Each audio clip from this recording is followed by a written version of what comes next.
Looks like the gang's all here! Yep, all ready. How about you two? Green and good to go? Paimon's ready! Haha, feeling nervous? Don't blame you. We're all a little out of our depth with this one. Okay, so, some time ago, Columbina was ambushed by the Doctor. It all happened pretty fast, and the last thing you saw was her vanishing into the moon's reflection. Yes, though at the time, all that the rest of us saw was the Doctor using some kind of power. The next moment, Columbina had disappeared, and you were falling into the sea. We have to get Columbina back. And whatever the Doctor's plan is in seizing the Three Moons Authority, we have to stop him before he succeeds. The Frost Moon Scions consider it our duty to rescue the Moon Goddess. I wasn't expecting so many others to come to our aid. So I want you to know that you have our utmost gratitude. Great. Well, first things first. Wait. Someone's here. We heard your footsteps, although... You've been here for a while now. I take it you followed the Traveler, but I don't sense any ill intent in you. Come on.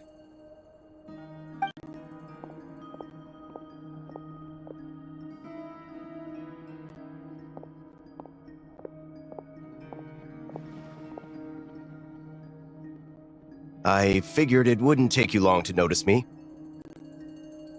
I come bearing news from my lady, the Knave.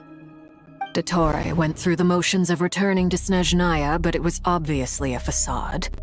However, he has not returned to the Kuvaki Experimental Design Bureau, nor has he made an appearance in Nasha Town.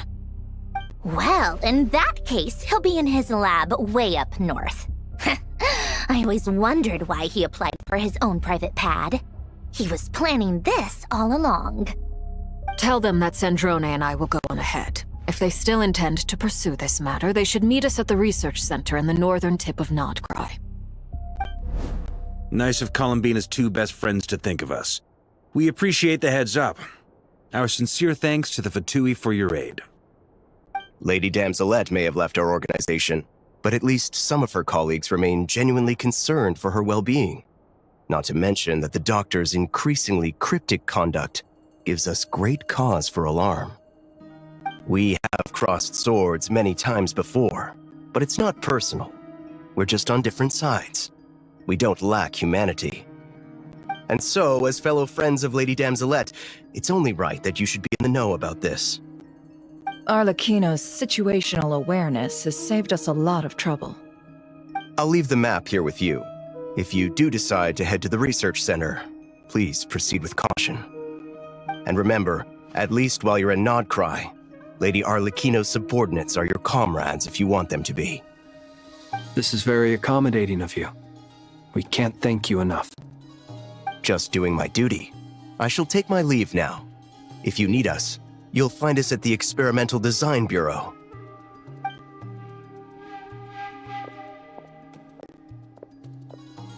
So, the Doctor's left the Experimental Design Bureau and headed to some research center up north. Marionette seems to think he's been planning this for a long time. But when did it start? Before he even arrived in Nodcry? It seems his loyalty to the Tsaritsa is lip service at most. Behind the scenes, he may even be working against her. Whatever his motives, we know that he's decisive and incredibly ruthless. Facing him unprepared would be a recipe for disaster. At this stage, it's difficult to predict his next steps. I suggest we split into two groups. We need some people to stay behind and guard Nasha Town. Well, as much as I'd love to help, infiltrating research labs isn't really my area of expertise. But at least take Cool Your Jet Ducky with you. It should be some help during the battle. And as for Miss Inefa, I suppose you will stay to protect Miss Aino? Detecting operational logic. Protect Dino. Priority. High. Just in case, Servarka, I think it would be best if you stayed behind as well. You can leave the research center to us. I mean, I would have said the Knight of Berea should probably be out on the front line, but okay, fine.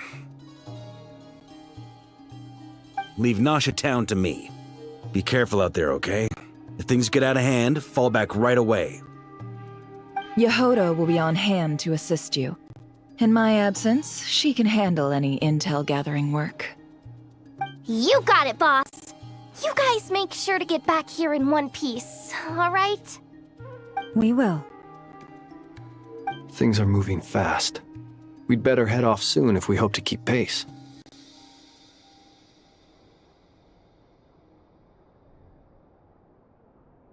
So, it's infiltrate a secret research facility, or... Yeah, alright. Paimon will help out here instead. Sounds like it's gonna be a pretty intense fight.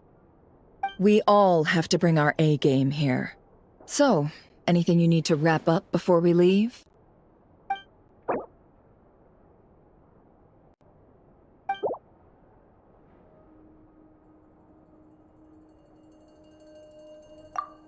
Then you'd better get going.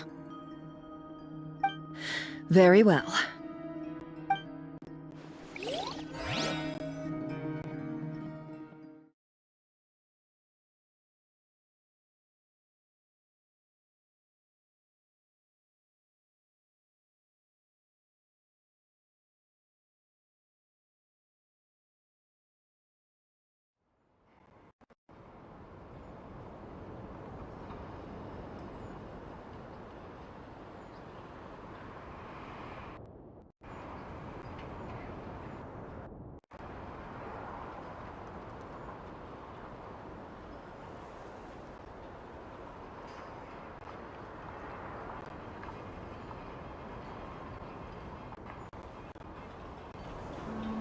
All these broken machines on the ground.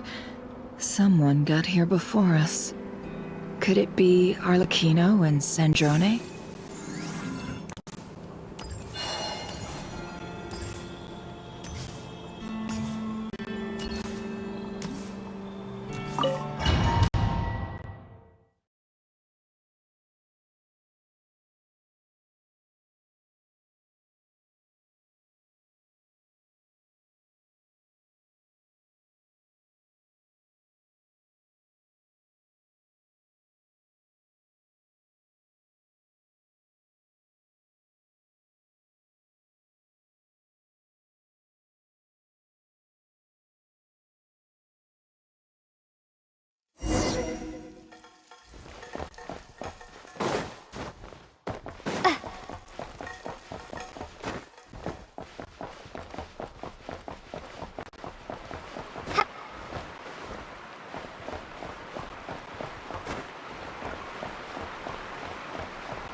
That's quite a welcome party. Leave this place. Bombs away! Observe. Be silent.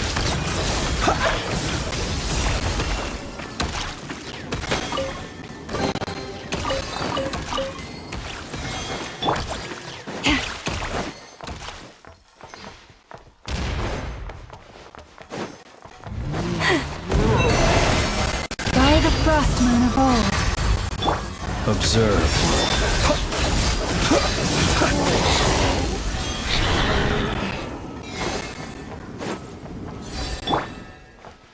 Get back! I said get back! Do you hear me?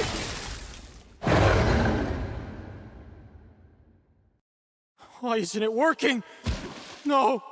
Don't come any closer! Don't!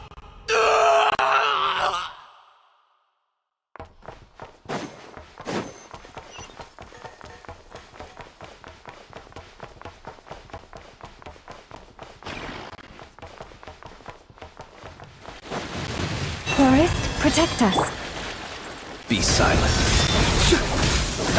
Do you fear the dark?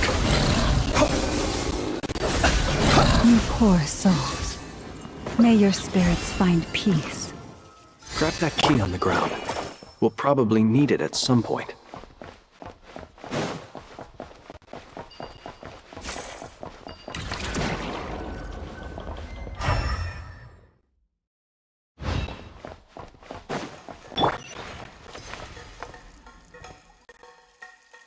Watch out! There's no way through. Let's go around.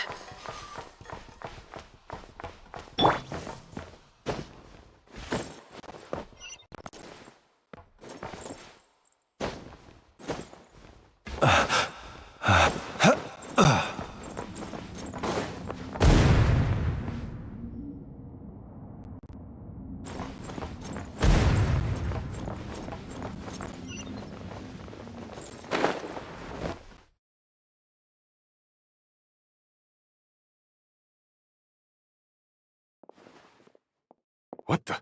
Trespassers? Here? What's wrong with you people? We're looking for the doctor, and we understand he might be here. I see you're fleeing the facility. You looking to settle a score with the doctor? Good luck with that. I don't think you have many chances left. Perhaps. But you might have a chance to live if you start talking. 2 other Harbingers had the same idea as you. They're already inside. But what good is it gonna do? The doctor wouldn't do something like this unprepared. Seems to me that you're not too thrilled about being his subordinate. Also, is it just me, or do I sense monsters nearby? If you'd prefer their company to ours, that can easily be arranged. We need to know what the doctor is up to. Please, if you know anything at all, tell me. This is about more than us versus the doctor. His actions could have consequences for all of Nodcry. And perhaps even your homeland, Snezhnaya.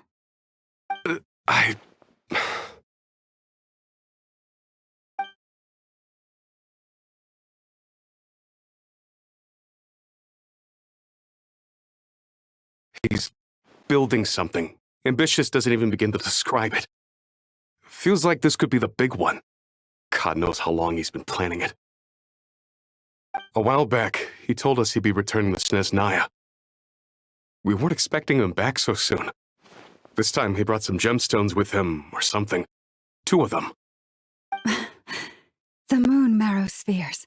He stole them from their rightful owner, Columbina. Oh, Lady Damselet? Last I heard, she left the Fatui.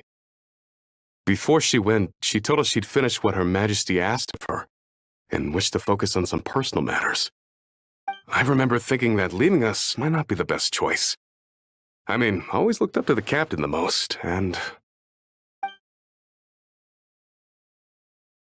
Back when this all started, the higher-ups dispatched 3 units to Nodcry to execute their plan. They were led by the Doctor, Marionette, and the Damselet, respectively. I was a part of the Damselet's unit to begin with. She never really interacted with us much. In fact, she seemed sort of detached from everything. Not because she was distracted, just felt like she was indifferent to the world around her. Like she had no stake in anything that happened. She always seemed like she was staring off into the distance. Almost as if she didn't see anything worth living for in the present, so she had to look further afield. That's right. She always used to stare up at the sky. The Doctor used to stand nearby and watch her. Apparently they got along well at first, but somewhere along the way, she grew wary of him, started avoiding him as much as possible. After she left, everyone in our unit merged with the Doctor's. He's similarly indifferent to the world, except when it comes to the moons. He seems to have big plans for them.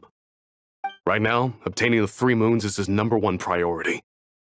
He even said, if he can only get his hands on 2 of them, he'll create a 3rd one himself. How would he create an artificial moon marrow? Maybe the knowledge he gained from the Hyperborean phantoms has something to do with it. Thank you for cooperating. We appreciate the level of detail. I get the sense that you'd serve under Columbina again if you had the chance. Would that be fair? No, she's no longer a Harbinger. As a member of the Fatui, my loyalty will always belong to the Tsaritsa. I'm only telling you all this because I don't completely trust the Doctor. His actions do not align with the goals that first brought us to Nodcry. I understand. We'll do everything within our power to stop him. The Knaves unit is based at the Kuvaki Experimental Design Bureau. Maybe you can seek refuge with them. Well, now we know what's going on here. Artificial moon marrow. He's likely well on the way to completing it. Dottore's technological capabilities are far more advanced than I thought. I fear this could get ugly. Everyone, prepare yourselves.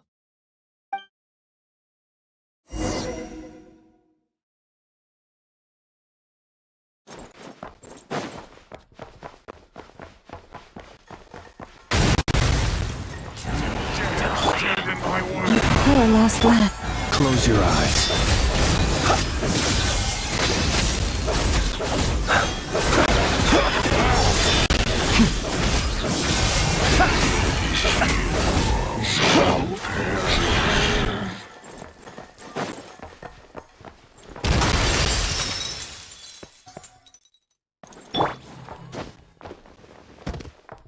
Leave this place for the everlasting forest. Observe. Night falls.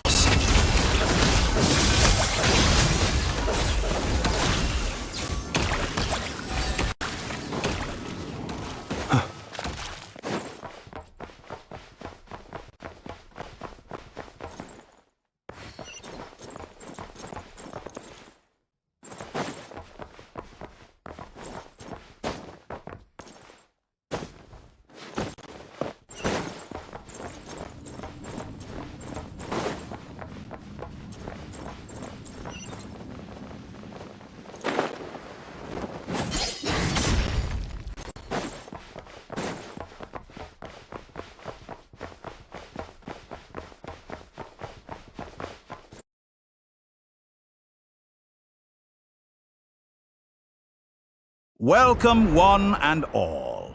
I've been expecting you. I hope my humble research facility is to your liking. Yeah, we really appreciated fighting our way in through a horde of monsters. The gall. You expect us to believe you've just been patiently waiting for us? Of course I have. Should I be worried about something? Everything seems to be going quite smoothly so far, and you've shown up right on schedule. First Sandrone and Arlecchino, now you. Ah, quite a surfeit of guests I've had today.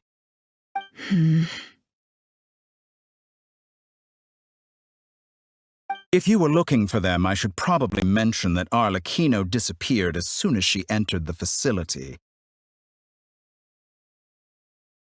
As for Sandrone, why, she stood right here only moments ago demanding answers from me at the top of her voice. Hardly out of character. She never was one for basic courtesy.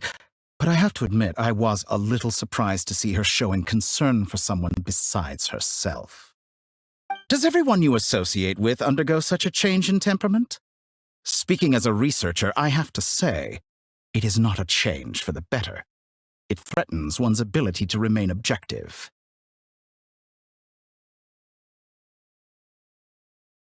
Well, since you ask...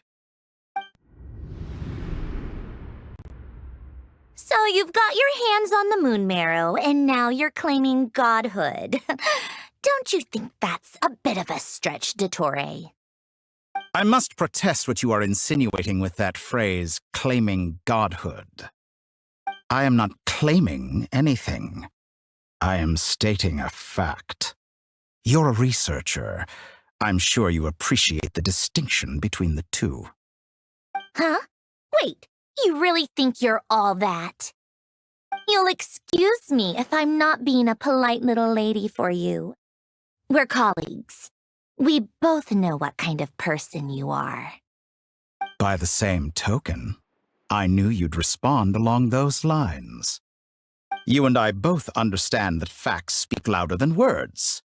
To that end, I've had my people send you a small gift. It should go some way toward helping you understand my present position. What gift?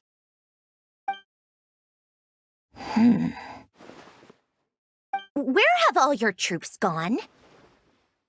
Who knows? Perhaps they are already marching toward a new world, following in the footsteps of an unknown god. As vulgar and arrogant as you may be, dear Sandrone, I have no intention of taking out my displeasure on your subordinates. They will enjoy equal rights to my own. You sent your people to the Experimental Design Bureau? That's a Saritsa's property. Yes, and I am very mindful of Her Majesty's instructions. But you know full well that they do not conflict with my present goals. In which case, all I'm doing is conducting another one of my experiments. Is there a problem with that? Now then, you have a judgment call to make. Am I simply lying to stall you? Or is it possible that every word I am saying is the truth? In which case, your subordinates really are in danger. So now you've turned on fellow Fatui soldiers. You're completely insane.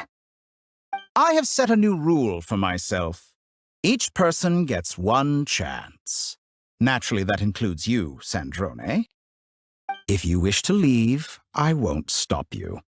We are colleagues, after all. Scumbag!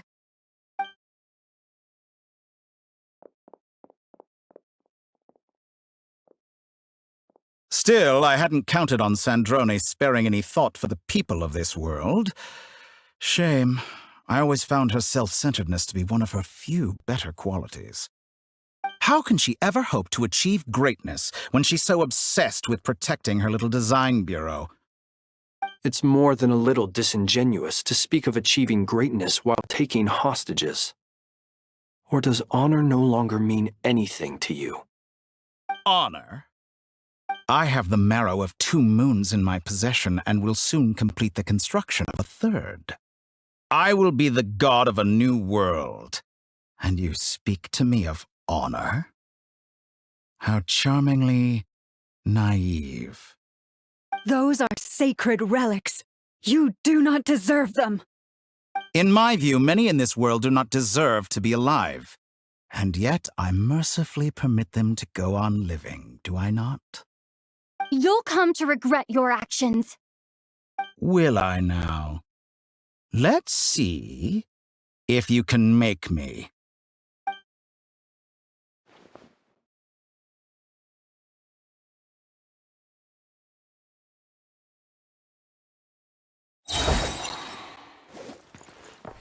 Receive my blessing. With one heart, we... Bombs away! Water jet! Close your eyes. Night falls. The deception ends here. A few tomatoes.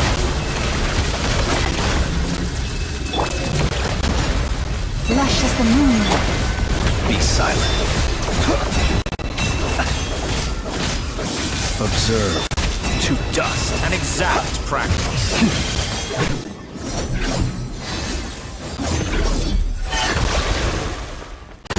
You won't feel a thing.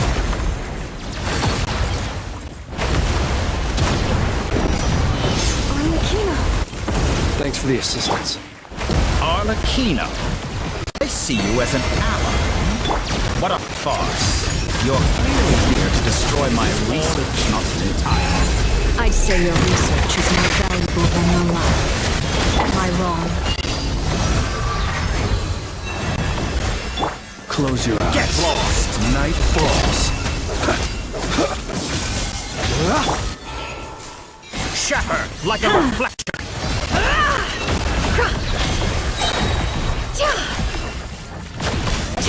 The mystery unravels. Can't hide the truth. Your actions betray your fear of dust. Steady now.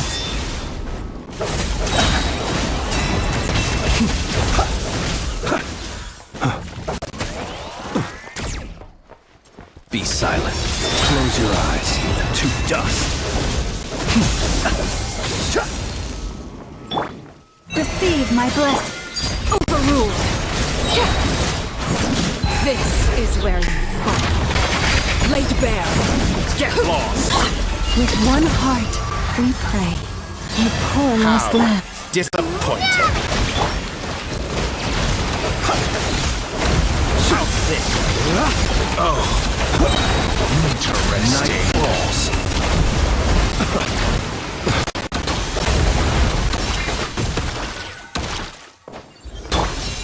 Branch into song. It all adds up. Kitore is too powerful with the artificial moon marrow in his arsenal. Fighting him is futile. Quickly. How's this?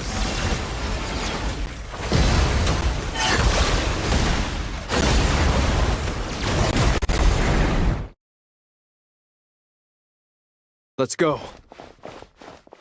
I've always thought it is wiser to flee than surrender.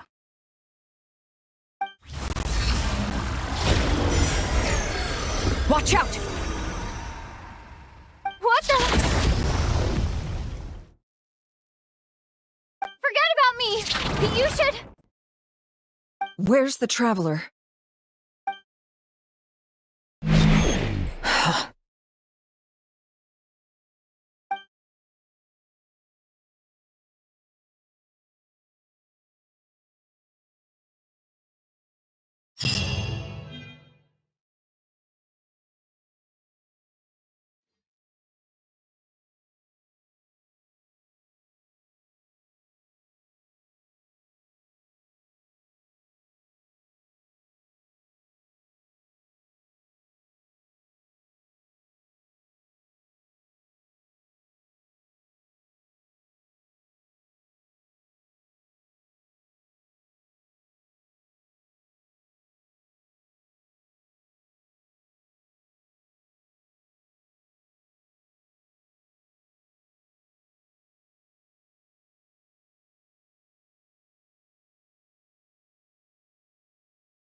What just happened?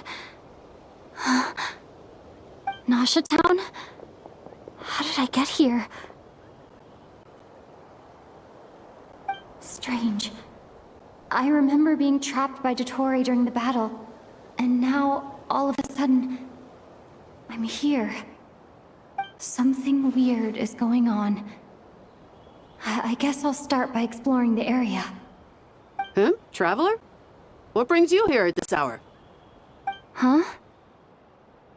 What are you in the mood for today? A hot dog? Or something else? We've got some special discounts at the moment. Want to see the menu? Sorry, I'm not hungry right now. Ah. Well, feel free to take a seat for now. Let me know if you change your mind. Everyone seems to be acting normal. Am I just overthinking? Oh, darling, look who it is. One of our regular customers. Get the Traveler something to eat, would you, dear? Wait. Why is he talking like that? Well, I'd love to, but can't serve a customer unless they order something. Anyway, I take it your business is wrapped up? Yes, thankfully. It was a long trip, and it's left me feeling pretty exhausted. But the upshot is, I won't have to leave again for a good while. We can have some quality time to ourselves. Wait. These two are a couple? I see some kids around too. I didn't know they had a family. Hey there! I haven't seen you in ages! What's keeping you so busy? I've been looking forward to playing with you again. You forgot already? You're silly. Daddy brought you over to our house recently. We had some snacks together. What is she talking about? We've had a lot of customers over the last few days, so we've been real busy. And like my mom always says, some people are more than just customers. They're friends. Oh, another customer's arrived. I better go see what they want. This is all wrong. I never once heard the owner of this restaurant talk about their family. It certainly isn't a family-run business. And that child, I don't recognize her at all. Could this be a false memory? Very good. I knew you had it in you.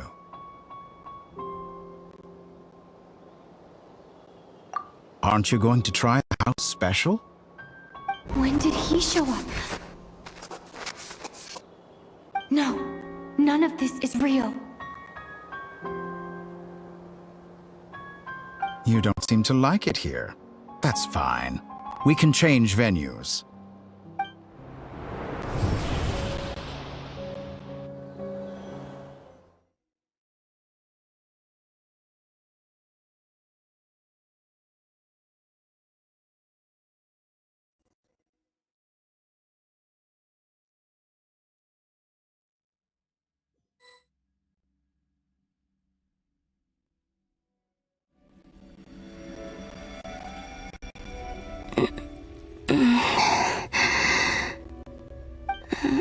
I'm still alive.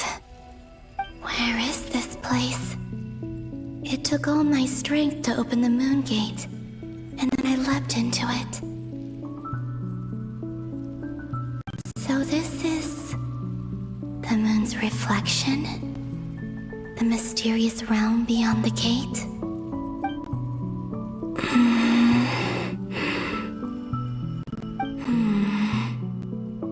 I can't sense anything. I guess I could try opening the gate once more.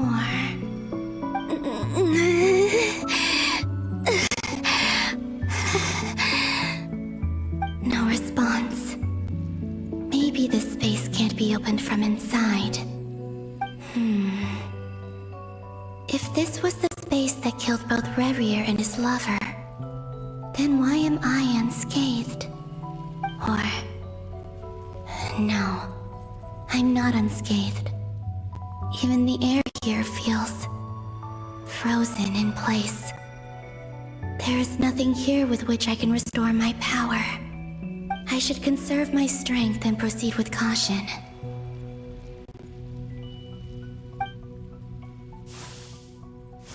I don't believe Dotori's scheming will stop just because I escaped. If there is any chance that I can get back to the others, any chance at all, I must return.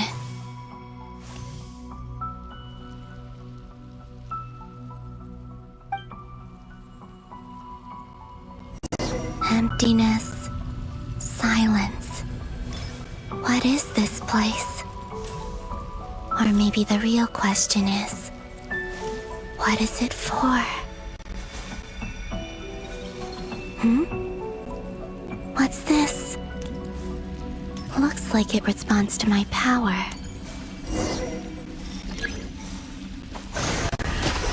Golden. Like Kuvaki. Is it some sort of guide? And why does it feel so familiar? I might as well follow it.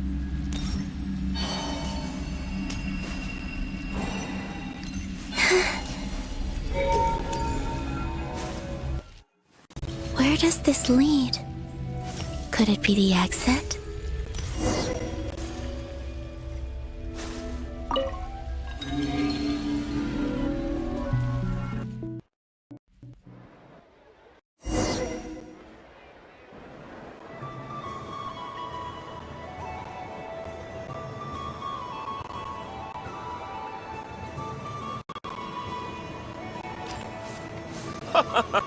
Welcome home, Moon Goddess. Is this Nasha Town? But isn't Moon Prayer Night over already?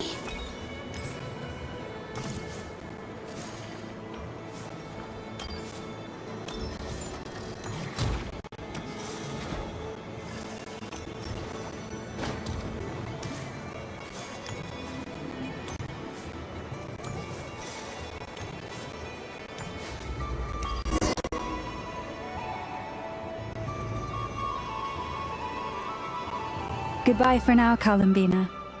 I hope you have a wonderful night.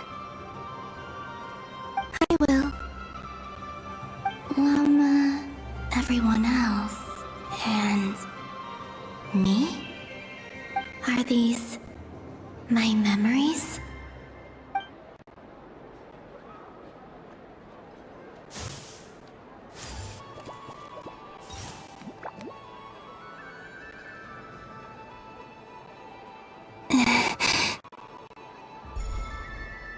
I can't touch them. It's as if we're separated by some impenetrable power.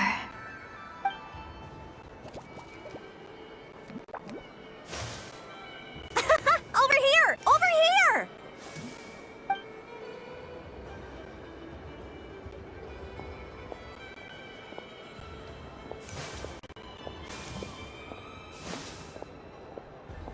But the people in these memories pass right through me.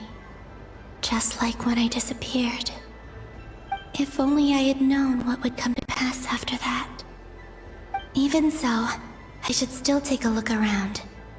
Just being back here. It gives me the strength to keep going.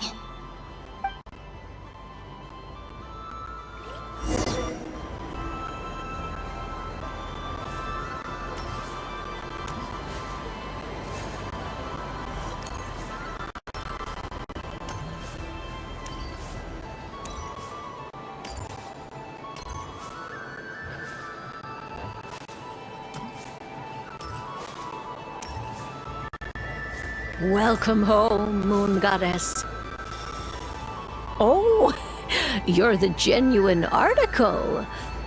Alice was right. This Moon Prayer Night was worth watching after all. Oh? Yes. That was the fortune-telling stall run by Barbeloth from the Hexen Circle.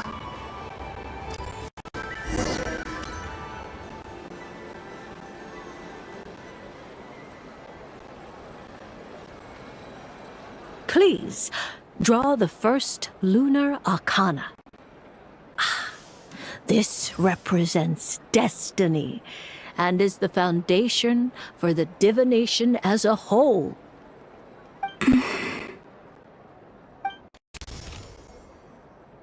My destiny. I believe the card I drew was the moon. Now that I think about it, Barbeloth's divination was absolutely right. It's almost time to draw the last card. The one that represents the future.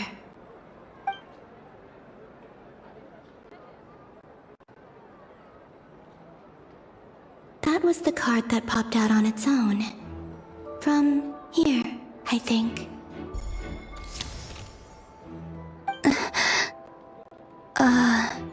Kuvaki Pulse? What? Fascinating.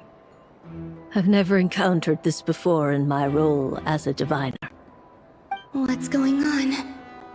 Did that card leave the deck? Because of my influence? All I did was try to touch it, and then... Maybe this memory space is not untouchable after all. Are there weak points in the barrier? Or... is it possible that there's more to this space than my memories alone? This card is death. I need to get to the bottom of this. I'll try touching something else.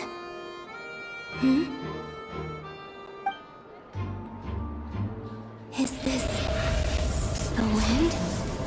No, it's gravity. It's pulling me outwards. No, Traveler!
Paimon, listen to me. From the bottom of our hearts, we are so sorry. We completely understand how you must feel. The Traveler is trapped, and we all feel responsible for it. Don't say that! Paimon's not a little kid! You didn't leave her behind on purpose! There was nothing you could do!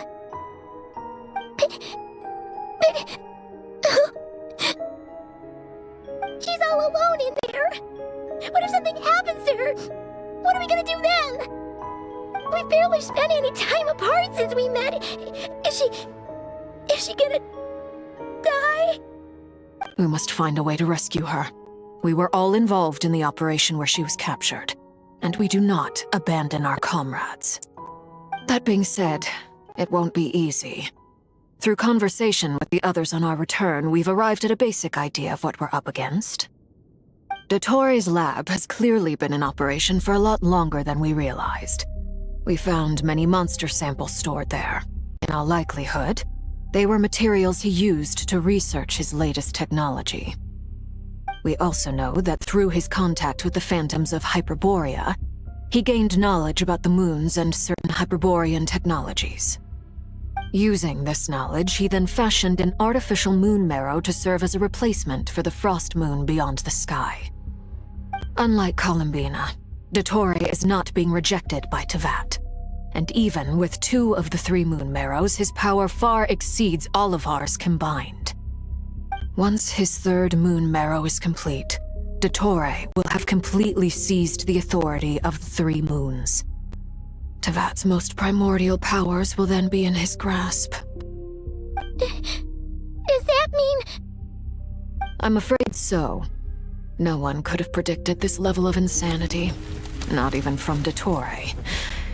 And unfortunately, his insanity is coupled with an intellect and ambition that not even his peers in the Fatui can match. This is dire. Sounds like the world is done for.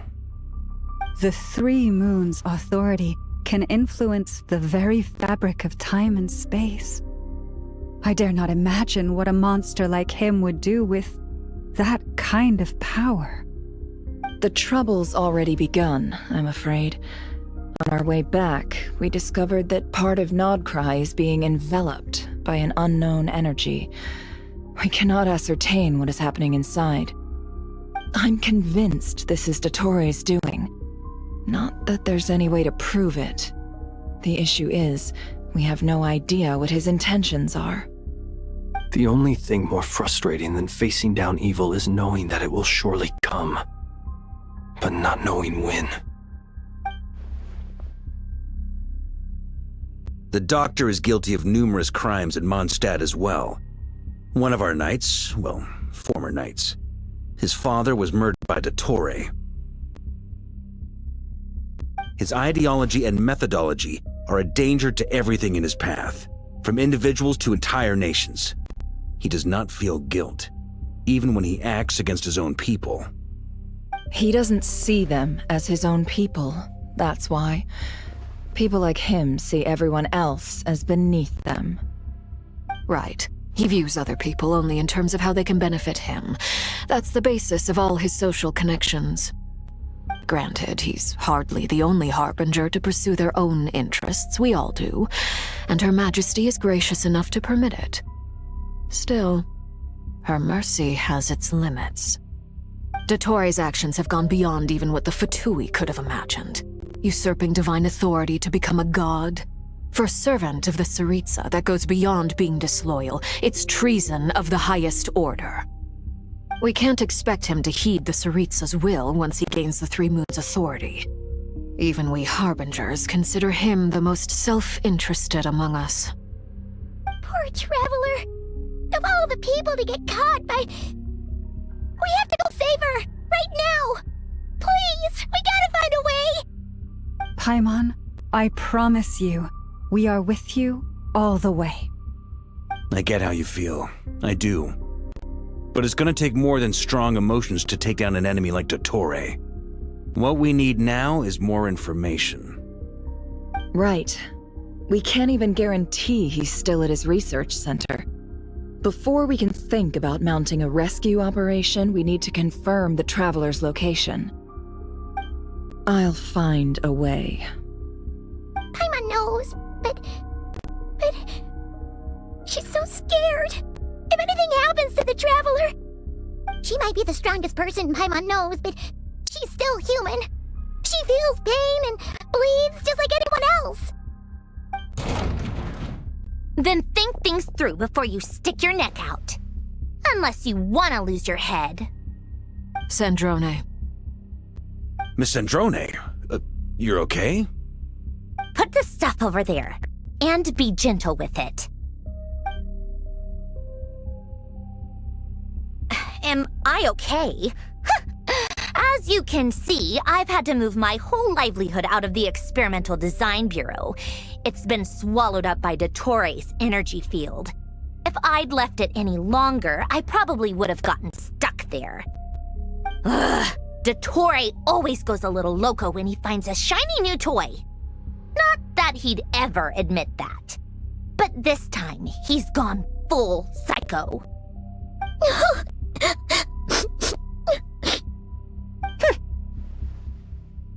Just go ahead and cry already. Sorry. Paimon's not trying to make it seem. It's just... She can't. Oh, Paimon. Let it all out. There's no shame in it.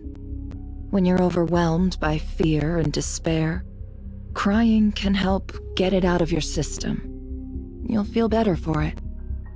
Okay then, while the baby of the group is having a moment, how about the grown-ups get to work? Give me your hand. You've made a discovery? Polonia, scan.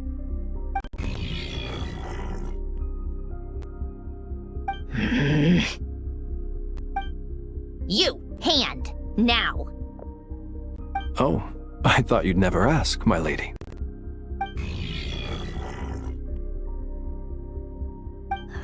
Curses! You're next, then you.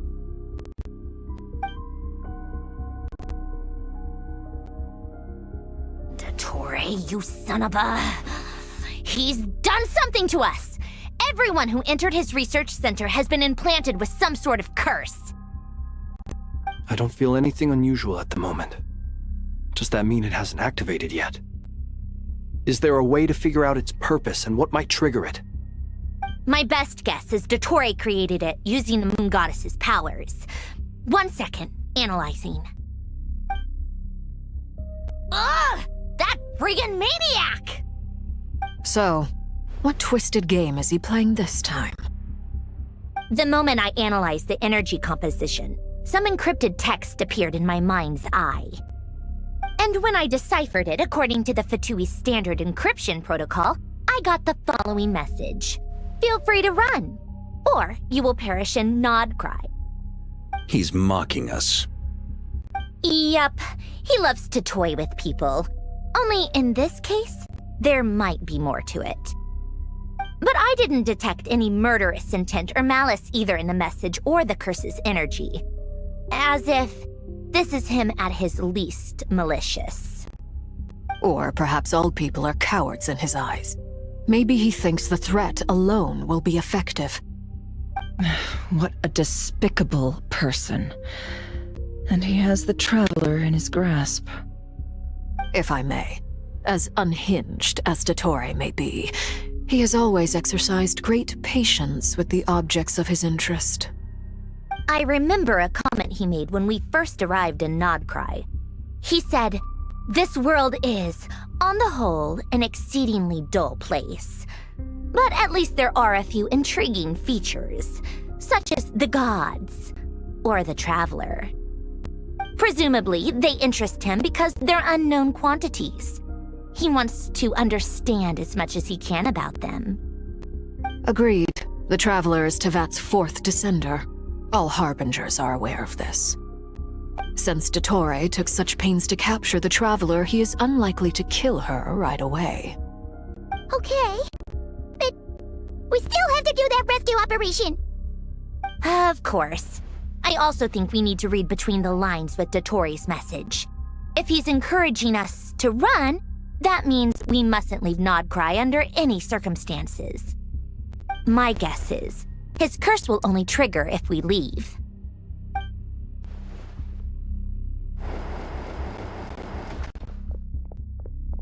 We've discovered multiple energy fields.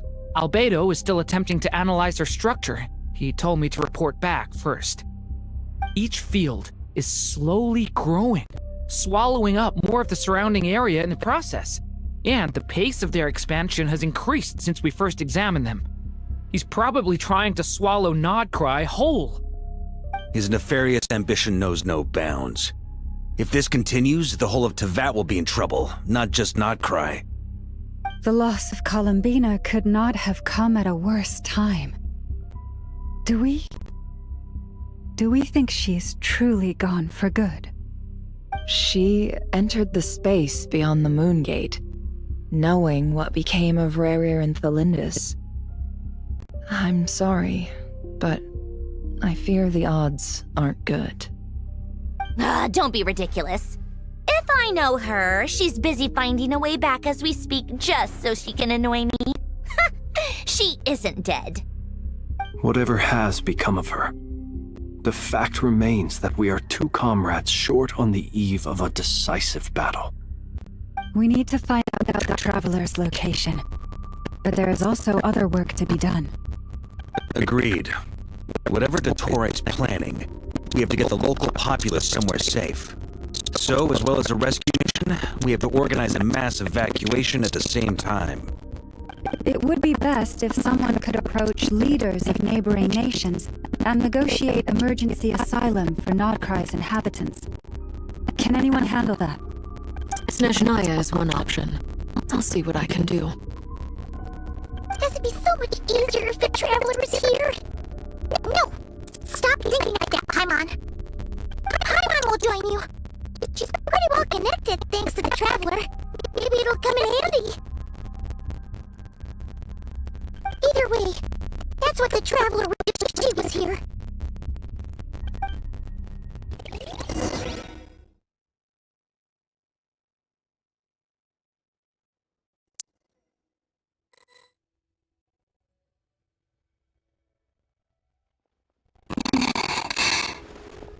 Back here again.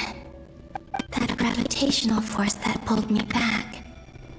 Is this where it came from?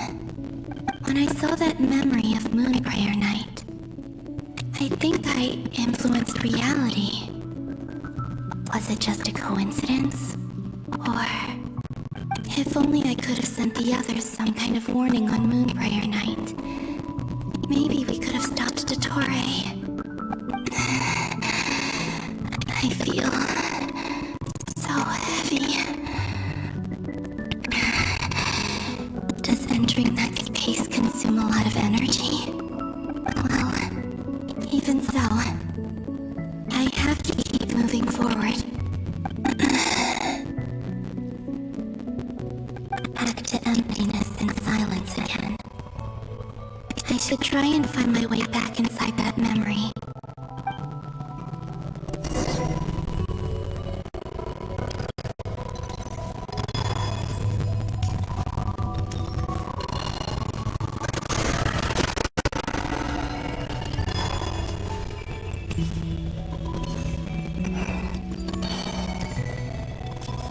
The entrance from last time isn't showing up.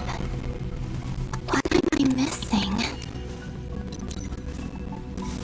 Looks like I need to gather these scattered fragments.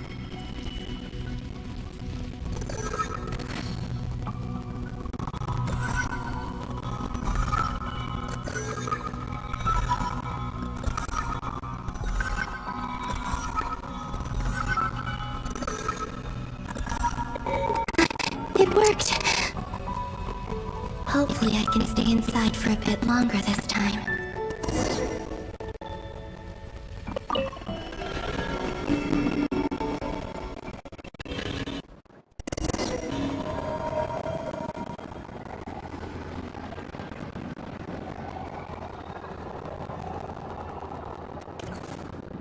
At Astra Welcome to the Adventurers Guild. What? This doesn't look like the Moon Prayer Night.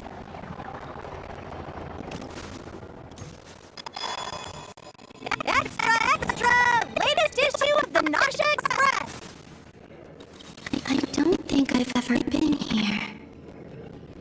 Maybe this space isn't comprised of my memories after all.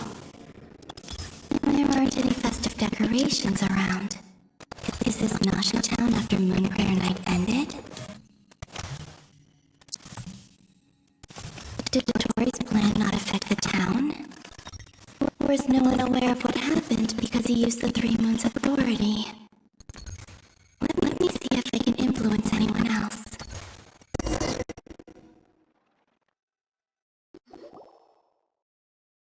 So, what do we do next? Wait, that voice. Paimon? The most important thing right now is to find that mage.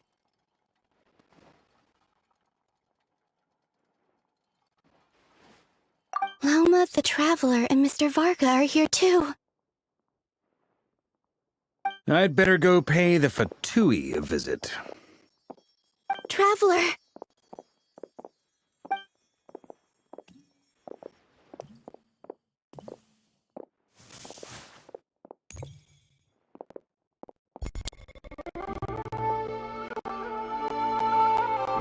Huh?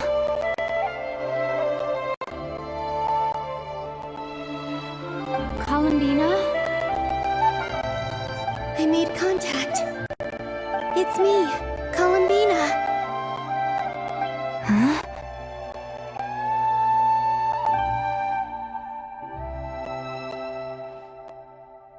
Traveler? Let's go! This is no time to be spacing out! Huh? Huh? Wait a moment. This has happened before. Huh? This is what happened when I disappeared. I stood right over there, thinking that no one would ever find me again. It was only when she called my name that I decided to follow them. But did she turn around because she sensed my touch just now? Is it really possible that from in here, I can change the past?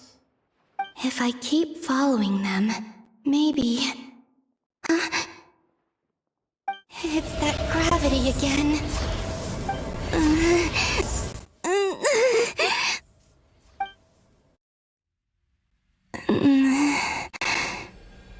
Every time I influence reality within that space, this force intervenes and pulls me back. It's as if it's trying to stop me from leaving.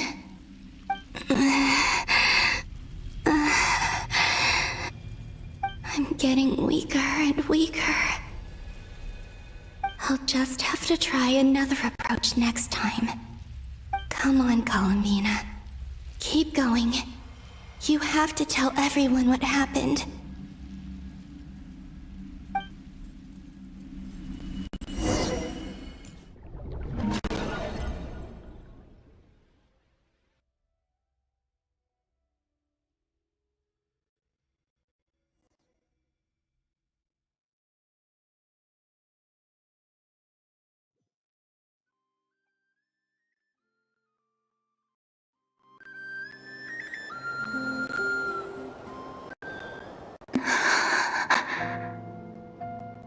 Suddenly, I've been plunged into darkness, alone.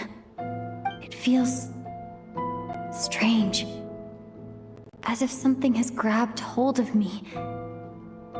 Is Dottore now powerful enough to interfere with space itself? Look at you, standing so still in total silence. I almost didn't recognize you. Hello there, traveler. He seems to be in a good mood. Wait, what's that behind him?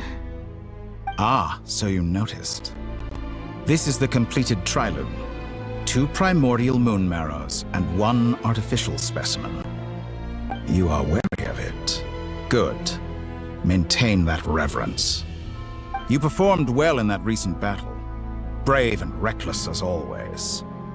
Courage is the sign of a true hero, and impulsiveness is the hallmark of those who strive to advance. I say this not to belittle you. Most creatures are far more timid by comparison. 3 moon arrows. Does that mean the artificial one is now complete too? Well spotted. What do you think? For a replica I built myself, I dare say it looks the part. Dottore, are you planting illusions in my mind? I have no interest in fooling your eyes. On the contrary, I hope to show you the true essence of all that you see before you. Is this not a beautiful city? People live in peace and find joy in their work. The streets are safe. People can even leave their doors unlocked at night. You might say it is the Elysium everyone dreams of. All available data indicates your values and worldview conform with the mainstream. This kind of society should be quite to your taste. False beauty is deceitful. Lies are to no one's taste. I wonder, is it your moral standards that are too high, or your expectations of reality? Answer me this. If someone existed in a sweet dream from the moment they were born, a dream in which they never once felt pain, which do you think they would consider superior? The dream or the reality? That's pure sophistry. It has nothing to do with your actions. As I suspected. You have yet to understand all of this for what it really is. What do you want from me? You sound impatient. Do you think the only reason I'm keeping you is because I want something from you? If it's not, then why haven't you killed me yet? No one can stop you if you're as powerful as a god. I'm delighted you recognize that fact. I believe we last squared off in Sumeru. Ah, the memories. How time flies. You and I have both grown. I'm not surprised that Arlecchino and Sandrone worked with you. You've always a way of slowly but surely ingratiating yourself with all levels of society. People laud you as a hero, but I suspect there's more to it than that. Oh, but to be clear, I don't say that to flatter you. Do you always give your opponent an appraisal before you deal the final blow? Call it a long-time habit. I'm a researcher, and one of my duties is to give an objective assessment of my subjects. But you misunderstand. We are not opponents. Not at this moment. I just want to talk. Think back to Tartaglia, Arlecchino, Capitano, Colombina, and now even Sandrone.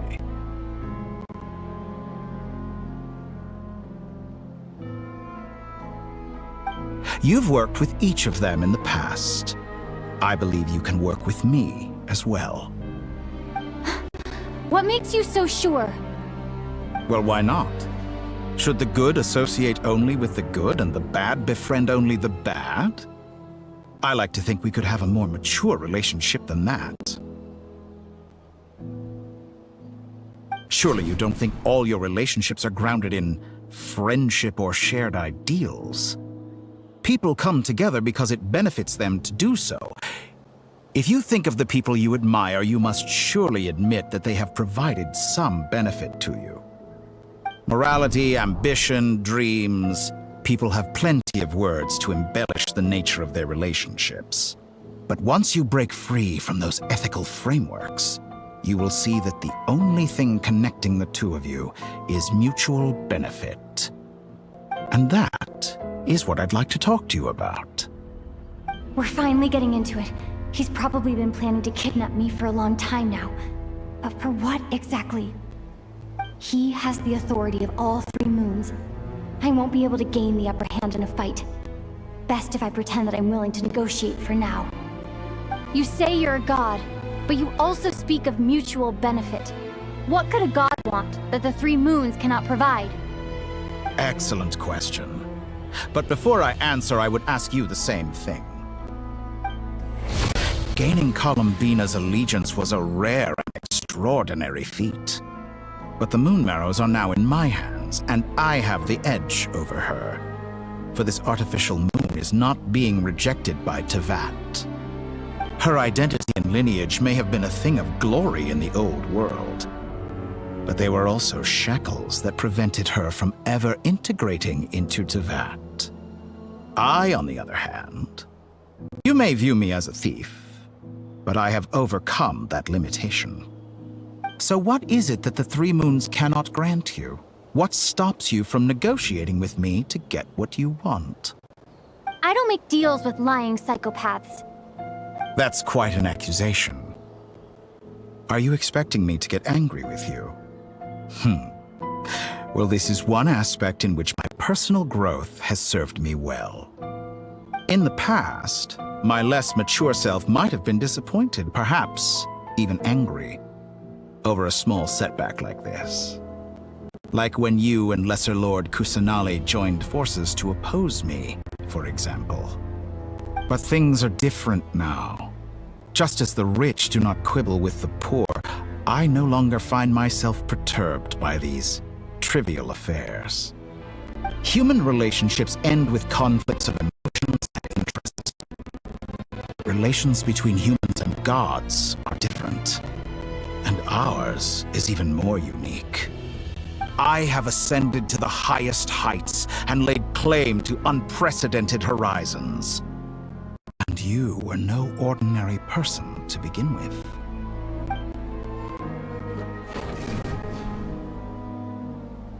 Allow me to show you the world, Descender.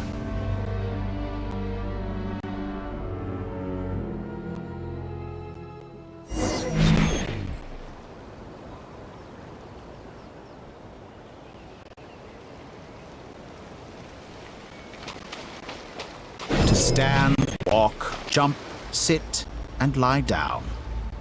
These are the most common of behaviors.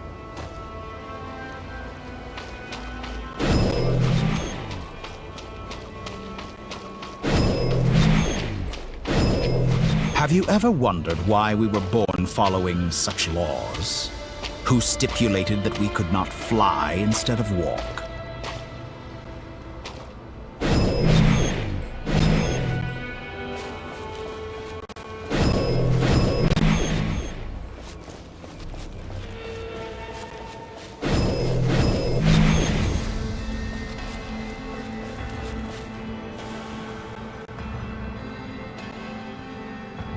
Someone of your talent and experience must surely know of the four great rulers who serve the heavenly principles. They govern life, death, time, and space. One wounded by a blade will die from blood loss or infection, and one who falls into a lake will drown in agony. The elderly wallow in solitude, and the solitary age faster. Eventually, new life is born, only to embark on the same path of suffering. These four divisions anchor the world and shackle those who live in it. But they themselves transcend its boundaries, squandering the power bestowed by the heavens. All who live yearn for equality, but unless the gods prostrate themselves and profess that they are mere servants of the living, equality can never exist. Who makes the rules we must live by? Who has the right to restrict us?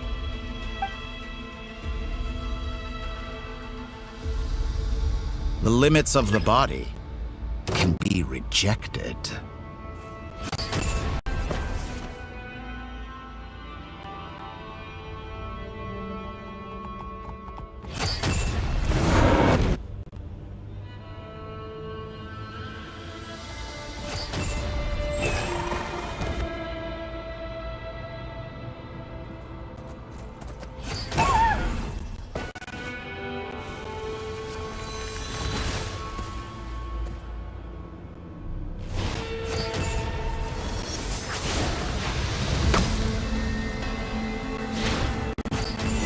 How does it feel to be among those with absolute power?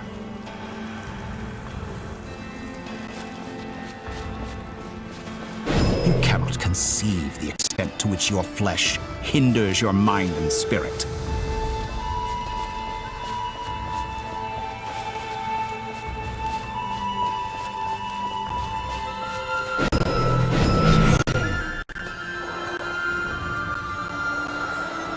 Only by discarding our useless, primitive eyes can we perceive a new world. How narrow-minded we all were in the past. Why should the final answer of the world not be the power that predates those of life, death, time, and space? The power of the Trilune. Through it, I have glimpsed new experimental possibilities. Nature suppressed, authority exiled, souls controlled.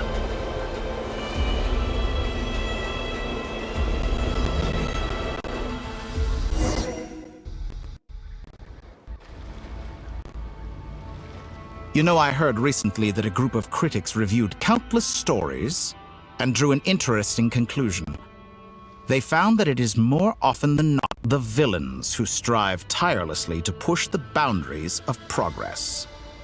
In fact, long before this, someone voiced a similar idea in an academia editorial. I felt a great affinity with this perspective. I have never been afraid to step up and play the role of the villain. Fanatics are trampled down for their transgressions, and those who transcend are rebuked for their audacity. And so, the majority of creatures are too timid to follow my lead. But all sacrifices made during my experiments have been worthwhile, as you can now see. I can offer you something new, something unique, precisely because I am a villain. Think about it. We are eternally bound through mutual interest. Can you truly say you would never turn to malice if it could give you the life you dream of? After all, what value do perfection and purity really have? They are fragile and feeble things, utterly tedious. I say, better to be governed by a flawed humanity than a gnosis. The true seeker of knowledge is the villain who undergoes countless tribulations in pursuit of their goal. I'm sure many people have told you that you're different. Because I'm a descender? Exactly. Very clever. But what has that got to do with you? I do not conceal my wicked deeds, my selfish desires, or my greed. A true researcher must act as I do if they are to understand and speak of the truth. And yet, a knowledge seeker like myself will inevitably grow tired of studying Tevat beyond a point. You have traveled to all corners of the world and met many people. Along the way, there have been moments when you were misunderstood or even became a wanted criminal. And all the while, you have spent your days doing some of the most mundane jobs in the world. You fight and toil, claim minuscule rewards from my friend Pantalone, then you fight some more, winning some battles and losing others as your search goes on. And this cycle continues, with no end in sight. Surely you must sometimes grow weary of being stuck in this same loop day after day. We're completely different. I embrace everything that life throws at me. I am engaged in every step of my journey. How does that make us different? I too embrace what life brings, researching everything that interests me. Think of all the novel things I've managed to create, like the artificial moon marrow. Don't you see? As unique a specimen as she was, even Columbina is not irreplaceable. Take that back! She's gone because of your actions! I didn't say that to anger you. Though admittedly, I don't see what there is to be angry about. Anything Columbina could do for you, I can do better. I know what your ultimate goal is. You wish to walk the path your brother walked and seek answers from him at the end of that journey, don't you? Someone like me could never understand what it feels like to care about another person the way I care about him. Perhaps not. But that doesn't mean I can't help. I can find your brother right now, bring him before you, and make him give you the answers you seek. Don't be so presumptuous. You'll never begin to understand the situation between us. Oh, no. This is no presumption. I'm only offering what I know is possible with the power of the Triloom. But it seems like you would sooner continue with your journey through this world. Why? Do you truly desire this journey? Or is it simply a necessary process from which you cannot escape? Think of all time and energy you have spent, everything you had to endure just to make it this far. Is this really what you want? Or has your hand been forced by the promise of that final answer? Yes, you have made many friends. But do they ever spare a thought for the void in your heart and what it yearns for? What you want is not friends. It is family. But do they know this? I, on the other hand, am far more considerate. Join my experiment and return. I will bring your meaningless journey and all its struggles to an end. This is a malicious attempt to manipulate me. But at the same time, he's stating some very human truths. Of course, he's right about my predicament. How can I deny it? I have faced ungrateful strangers, never-ending troubles, an endless quest for answers. I want to see him. After everything I've been through, words can't describe how much I miss him. How much I want to be reunited with him. Wherever you are right now. Do you miss me too?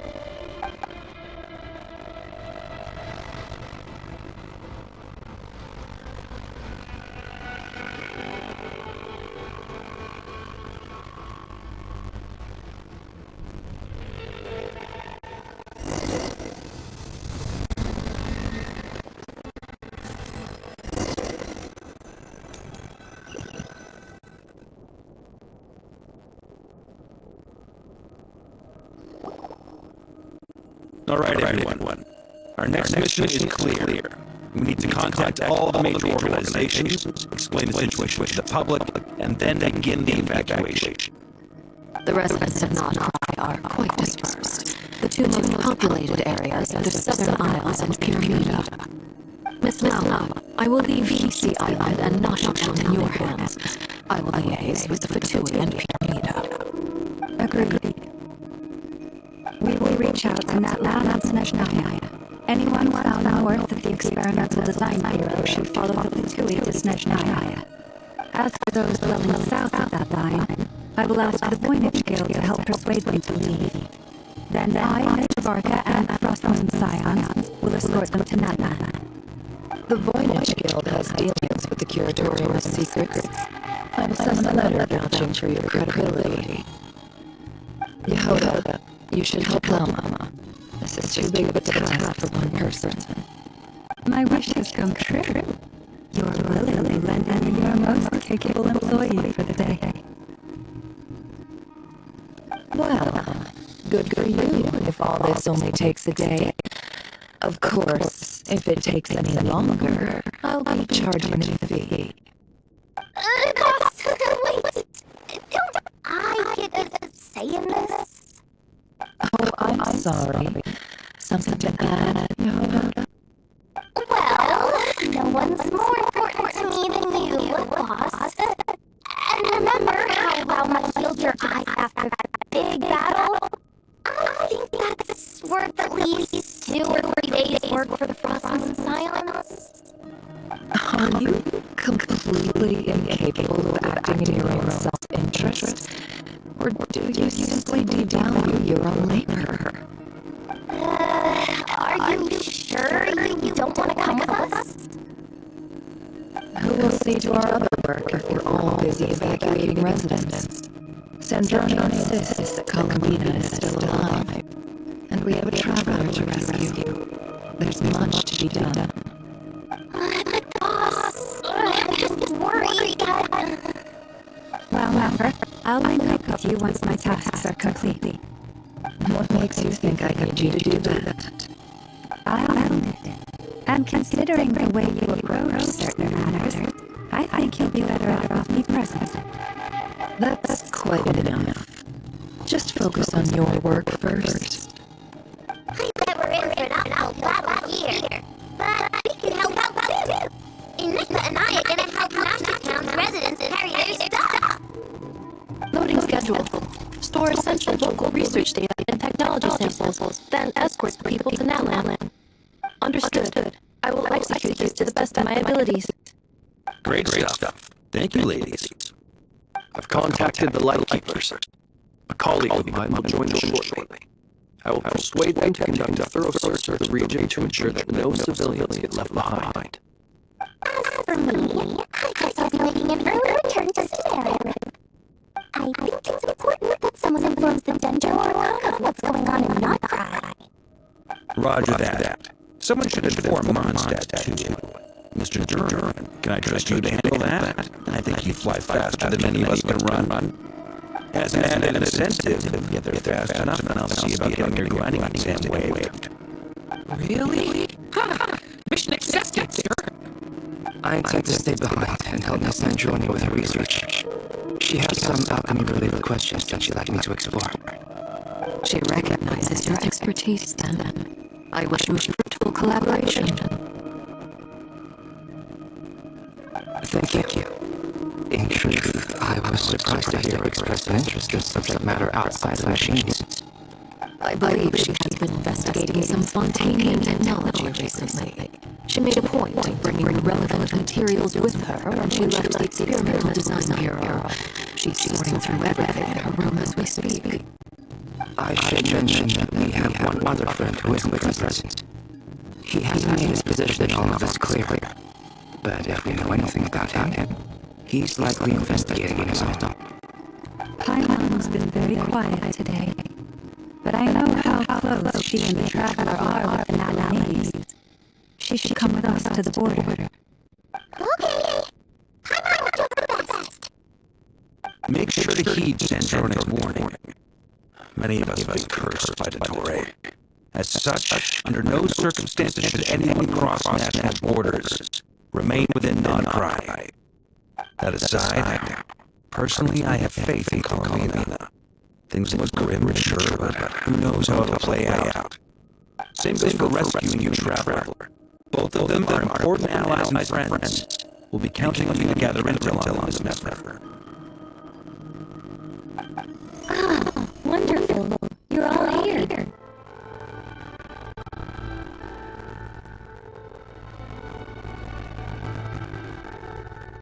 Your voice again. Nicole?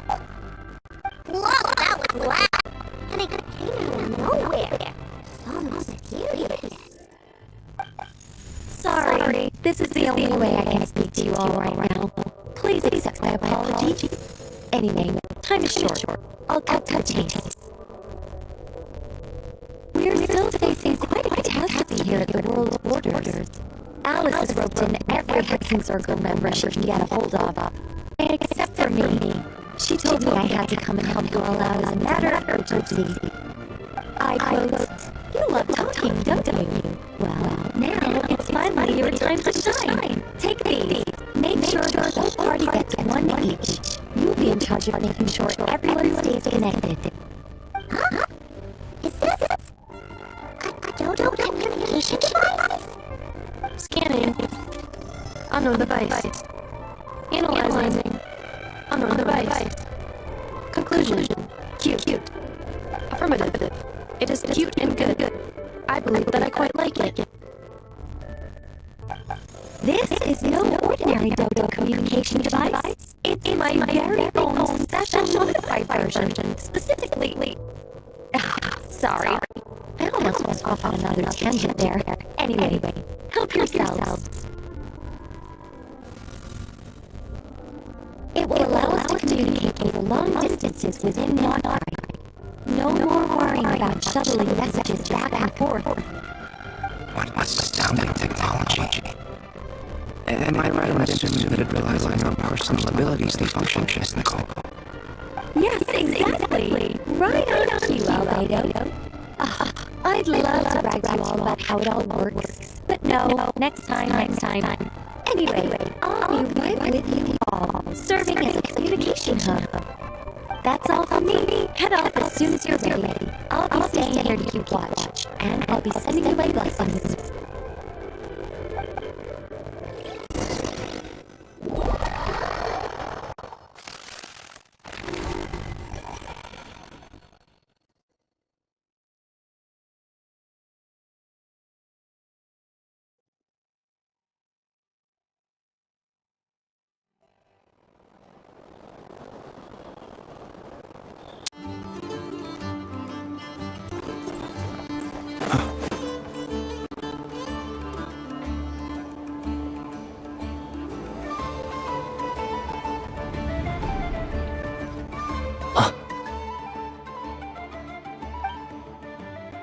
Sir Flint, perfect timing.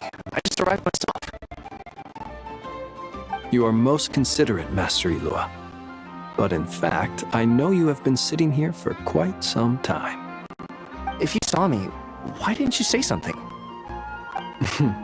I was curious to see how long you could sit still for. Also, shouldn't you have managed to sense me approaching? That would be a first. You always seem to appear out of thin air without making a peep. Also, how many times do I have to tell you not to address me as master? I don't qualify. I beg to differ. Why should a young man so well versed in social graces as yourself not be worthy of that title? Please, Lord Flint's. Sir Flint's. I'm begging you, don't flatter me into complacency like you do with everyone else. You understand me better than most. My newest acquaintances tell me I love complimenting others. What do you think? I think they don't understand why you do it. You just love puffing people up till they're a big, happy ball of hot air that floats away into the sky. In all sincerity, I can only hope that they bring good tidings when they come back down to Earth. Is the situation that bad? We just held a strategy meeting. Let me fill you in.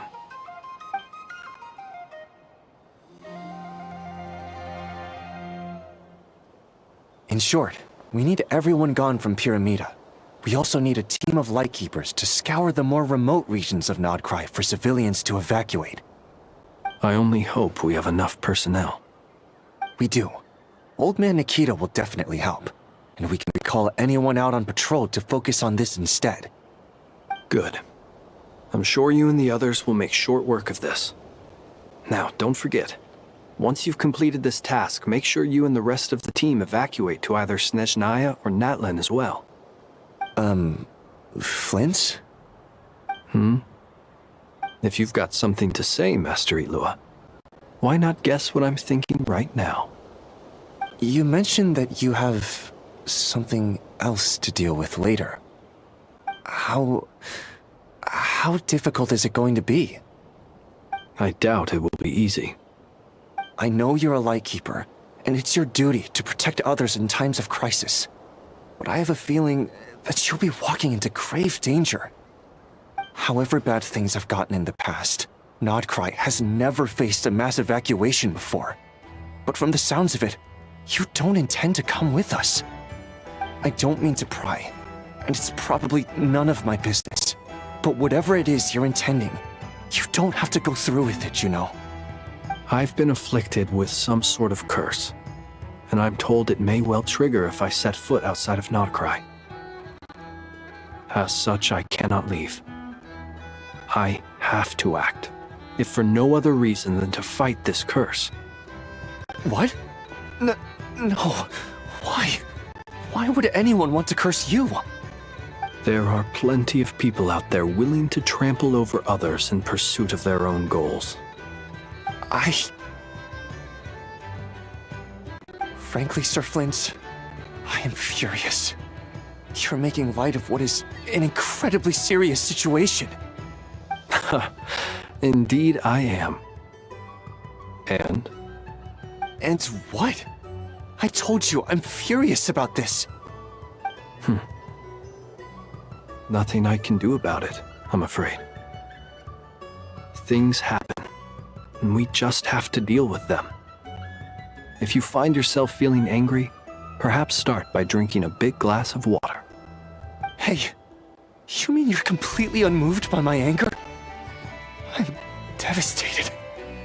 Then allow me to express my sincerest regret. Come by the lighthouse sometime. We'll catch ourselves a few fish, have a little barbecue, play some cards, and bask in the sun. Maybe I need to spell this out. Lean in a little, Flint. Oh my, this doesn't bode well.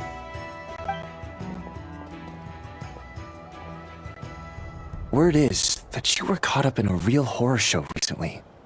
People were amazed that you returned safe and sound. They've been debating whether you're even human. I've returned safe and sound from plenty of crises. When you say people, do you mean other people? Or do you just mean you? Fine. I'll be frank. You're not human, are you? Heavens. Now that's a horrifying thought. You know what? Forget it. We'll revisit this once it's all over. A sound plan. Albeit a little ominous sounding. Just promise me you'll come back in one piece, all right? For you, Master Ilua. How could I refuse? Also, please pass my regards on to our colleagues. Tell them, thank you all for your assistance. Please put safety first as you proceed with the operation.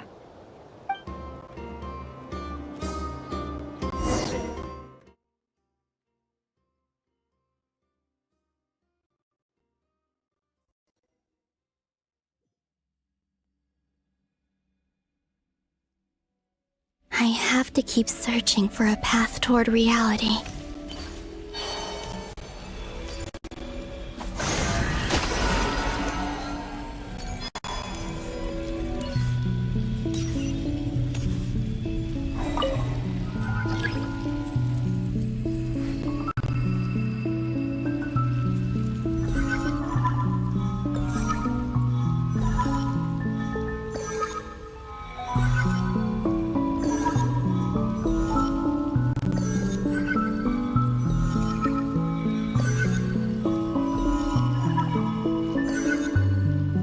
This should do it.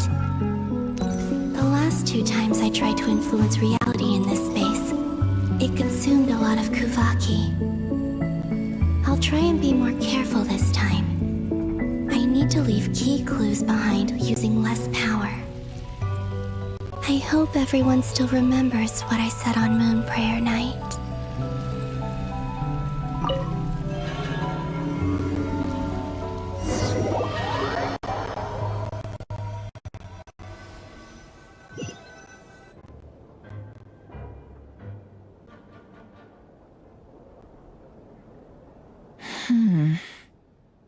Nothing here either.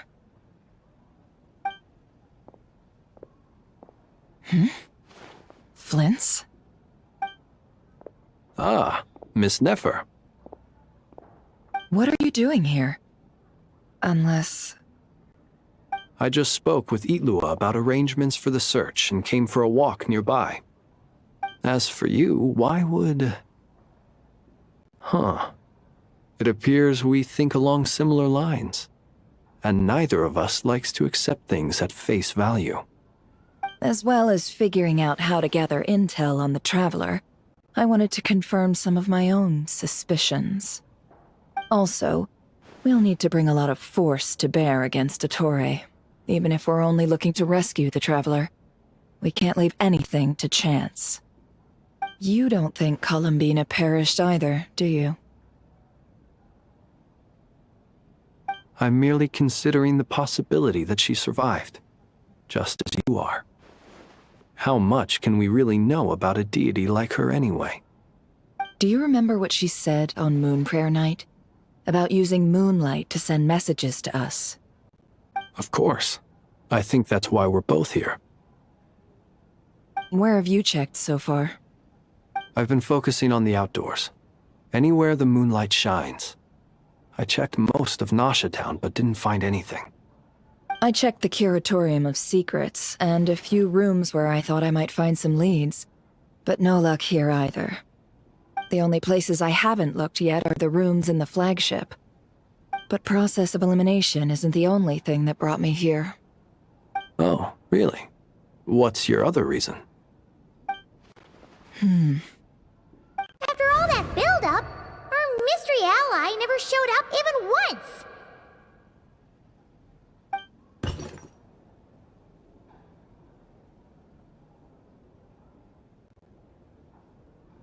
Huh? Am I imagining things?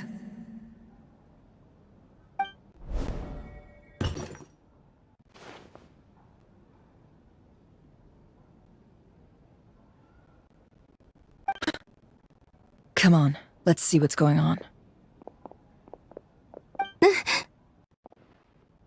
Oh no. I knocked over a vase as soon as I came in. It must have been caused by a Kuvaki fluctuation when I entered the space. Although, it seems like I'm not about to be pulled away this time. It looks like as long as I'm careful with my actions, it doesn't count as influencing reality. Anyway, is this the flagship?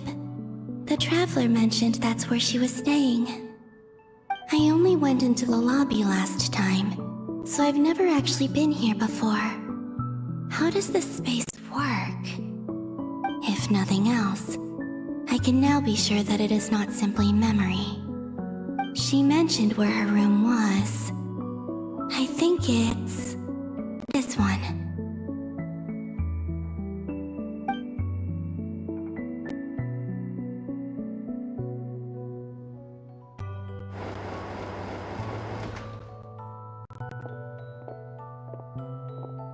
The door is closed. But if this is anything like when I disappeared, then maybe...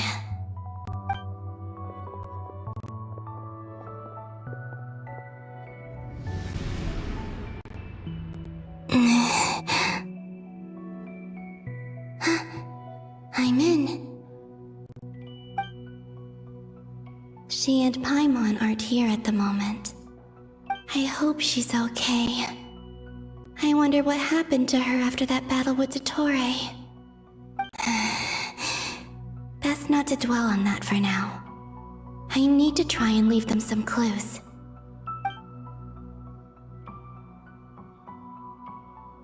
Please, Traveler. I really hope you find this.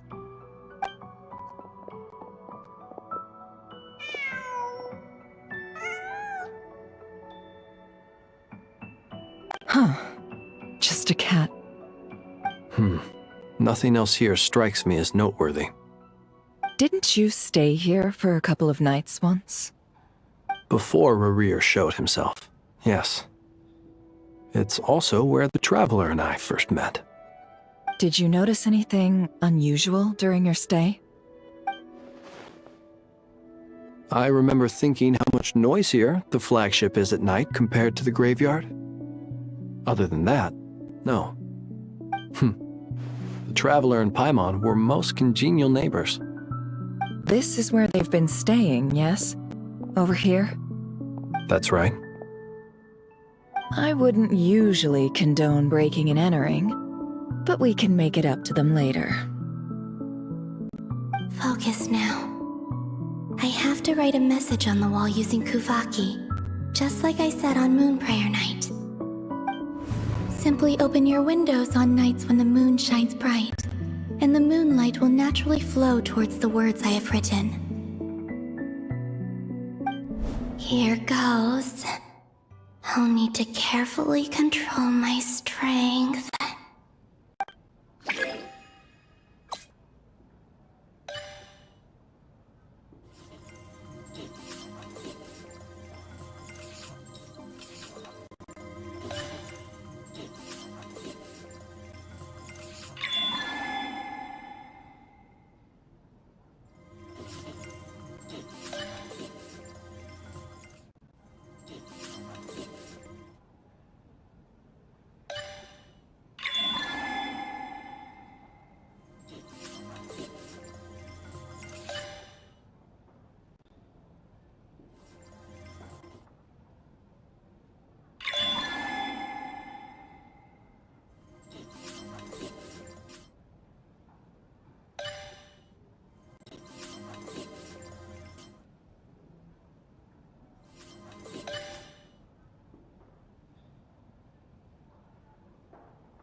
There's a noise outside the door. Is she back?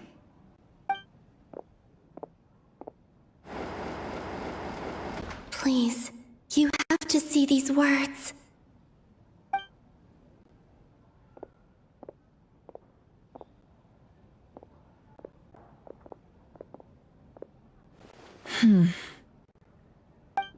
Well, do you sense anything? Unfortunately, no. And this place was our last chance. Not necessarily. We've only looked in Nasha Town so far. Miss Columbina said she would leave messages at her friends' dwellings. It's still worth checking where Miss Lauma lives and where I live. Let's try and make some time to look into those then. Wait. What are you waiting for? Paimon might have overeaten slightly. What's that look for? This is a victory feast. It's normal to eat a little more than usual. The Traveler in Paimon. It's really you. But why are they talking about a victory feast? You worried Paimon's sick while you were out there fighting Rerir. So this is your chance to make it up to her, alright? Wait. So this is the night after the battle against Rerir? How did I end up here? That's quite a long time ago now. Wait. Time. That's it. Every time I've entered reality within this space, it's been at an earlier point in time. Every one of those points has been before I fell into the moon's reflection. And everything I've done to affect reality really did happen in the past. Does this mean that, within the moon's reflection, time flows backwards? Starting from the moment I fell in? Not long till Moon Prayer Night now. It's gonna be even livelier than tonight. Although, it's gonna be sad saying goodbye to the damselette. She seems like a really nice person. Paimon. No, I can't. Even if I make contact, they probably won't understand what's going on. And in any case, I'll likely get pulled away again if I do. Instead, I have to find a way to get them to notice what I've written using the moonlight. Wait, even I hadn't thought of doing that before Moon Prayer Night.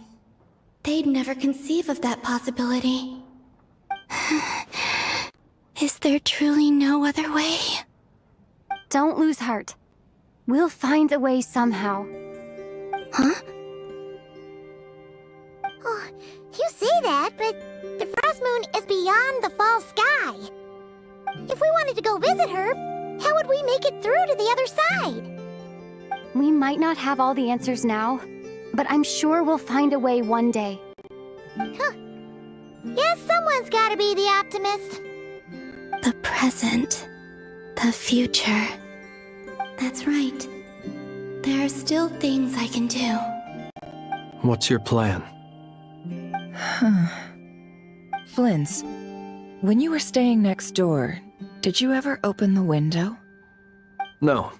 The rooms here are dark and damp, and there's such a buildup of dust on the windows that the moonlight can't even get in. I didn't think it was worth the trouble. The moonlight?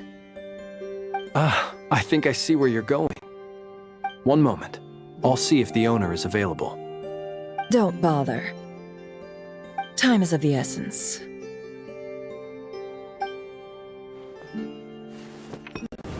Time.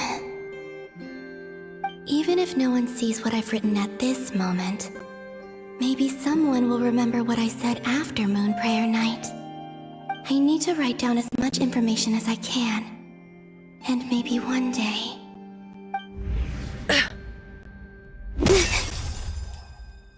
Huh? What's up with you? You can't even hold your cup steady. Are you getting tired? A little. Well, You should probably hit the hay then. You've had a really tough couple of days for you.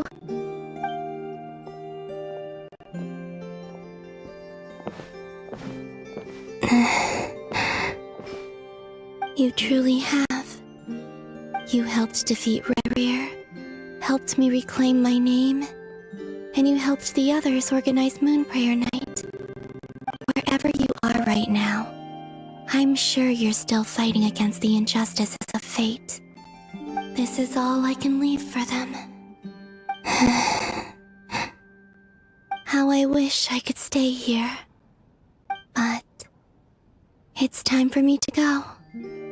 I hope to see you again in the next time. And if the opportunity presents itself. I will surely return to your side. Huh. Columbina. She's alive. Not only that, but she's left us an entire wall's worth of clues. She even wrote down what would happen on Moonprayer Night. It's just a shame we found it too late. I am here. Time in this place flows backwards. I am constantly moving forward. It sounds like she's found a way to influence the past using Kuvaki. But her future is our past. So, these words have been here ever since we defeated the Rey hero Solnari. We just never discovered them. Which came first, the chicken or the egg? Do you ever mull over questions like that? Only when I'm in a good mood, and at leisure. Well, I never do. Everything that has happened already belongs to the realm of fact. As a business person, and especially an intel broker, what I do is extrapolate from those facts to try and read the future. An admirable philosophy. It's a means of survival. Let's go. We have a wall's worth of clues to share with the others.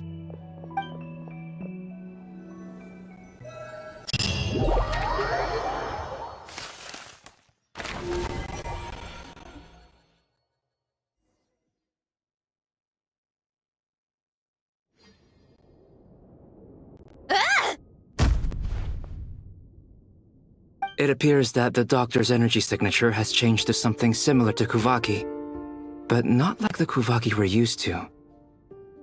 Notcry's Kuvaki devices will only have a limited effect on it. I can see why you've chosen to place your hopes in alchemy instead. Also, I must say these books are rather profound. My subordinates just shipped them in from Fontaine. Some of them are from the Narcissenkreuz Ordo. Some are incident reports from Petrichor, and then there's a few test reports for these junk machines. Additionally, after some further scanning, I've discovered something extremely annoying. What's that? Teyvat's skies contain multiple moons. A long time ago, when I did my first scan, I detected 3, just as the legends say. But when I checked again just now, I detected 4 moons. So there's one extra? Yeah. Originally, I thought that if I could still find 3 moons, that would at least mean Columbina's still alive. But then it occurred to me that apart from the frost moon, Teyvat's moons are just husks.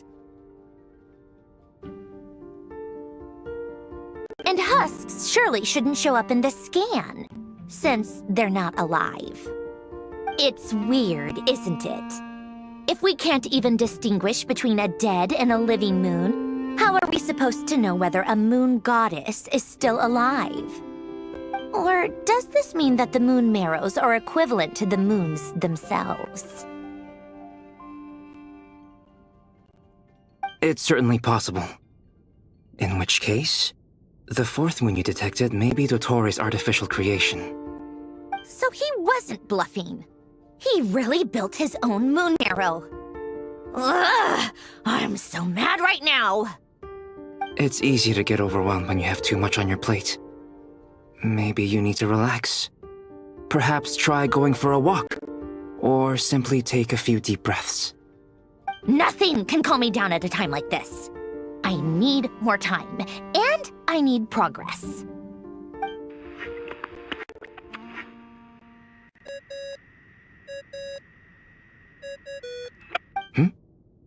It's Mr. Flynn's. I really hate that ringing tone. Ugh. First the 4 orthants of the Narcissenkreuz, then moon marrows. Now what? Oh, sorry if we're disturbing you. Might I ask what's troubling you? What do you want? We're busy. Are you still at the Curatorium of Secrets? Yeah. Look, everyone else is still out, so there's no hurry. Plus, I'm busy, so I would appreciate if you gave me some space. Even though we have crucial intel to share? Fine. I'm listening. Do you intend to share it via the Dodo communication device? Ordinarily, I would, but this is a unique situation. I think it's best that we discuss it in person. See you at the Curatorium.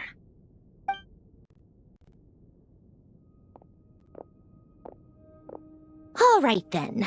So, what's the situation? The rest of the team is still out working on their missions and evacuations, but we've decided to fill you in on the most crucial information first. Sandrone, you were right. Columbina is most likely still alive.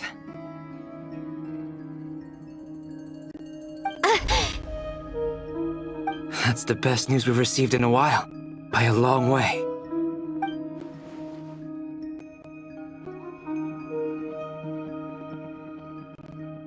Random locations.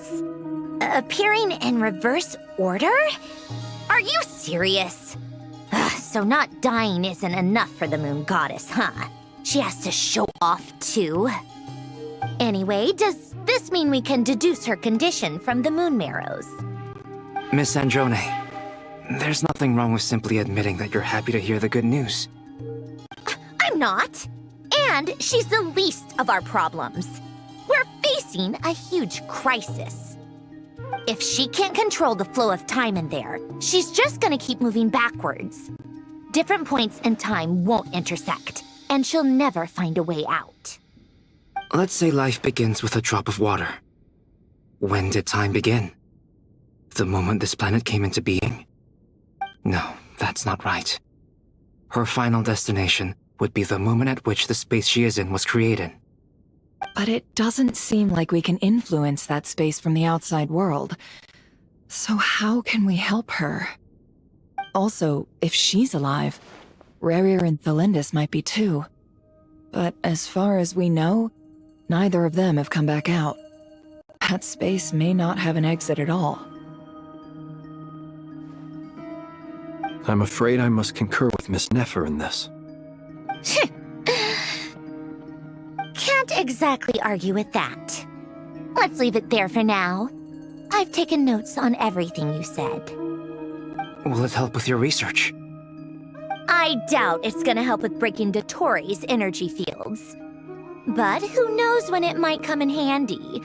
Better to have it all written down than try to remember everything when I need it. All right, I need to get back to my research. Mr. Albedo has made a lot of suggestions that will require my undivided attention. Sure, I'll stay here. I have things to work on.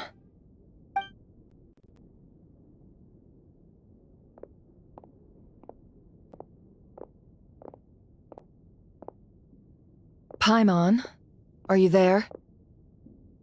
Oh, right. She went with Varka to Natlan, didn't she? Good thing we've moved her and the Traveler's luggage in here. Speaking of the Traveler, where could they be?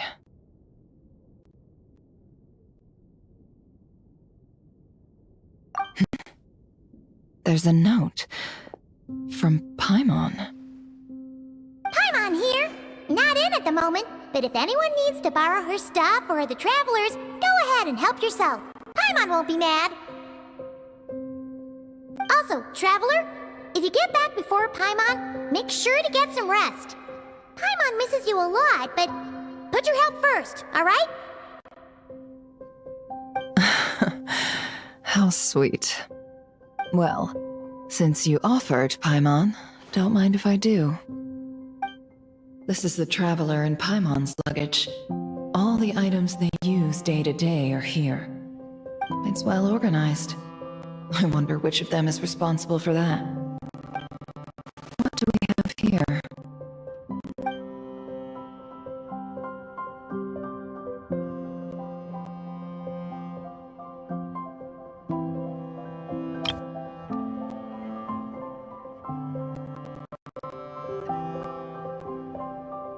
The camera captured a special moment that can only occur between people who are close to one another. You can really sense how the photographer feels about their subject.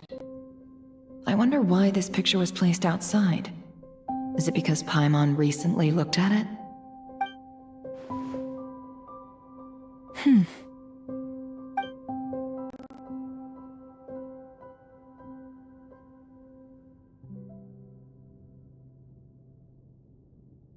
This must belong to the Traveler. Perfect. I'll use this. Hang in there. We'll find you.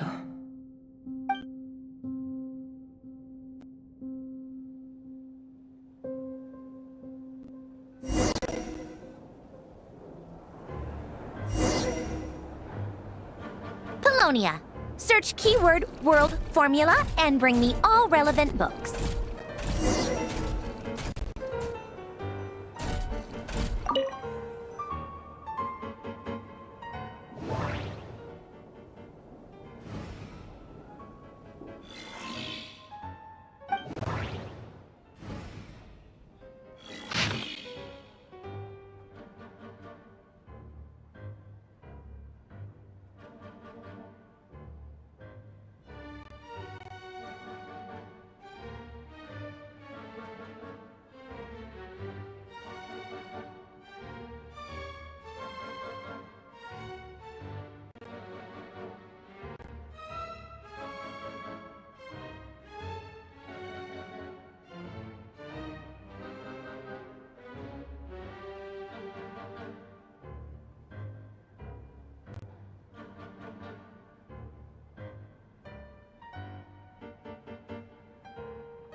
Let's see. This one is on Tonki's sermon dictation concerning the apocalypse. I believe that the correct term for this is Fortuna. This was an ancient Romorian technology, a wisdom unparalleled. I never imagined that Romorian ideas would be so similar to the diagram I have named, the World Formula. This is strong evidence that human civilization should gradually shed possibilities as it continues to explore and evolve. The end of humankind may well be upon us right now. The sparks of civilization shall run out, unless we consider introducing variables from outside the system. Variables? Surely that can only mean one thing. Descenders? Dottore likely captured the Traveler because of her descender status, but the Three Moons' authority comes from the world itself. Why would Dottore need anything beyond that? Where does this variable factor in? The world formula calculates the fate of an entire world. Introducing a variable would therefore give us...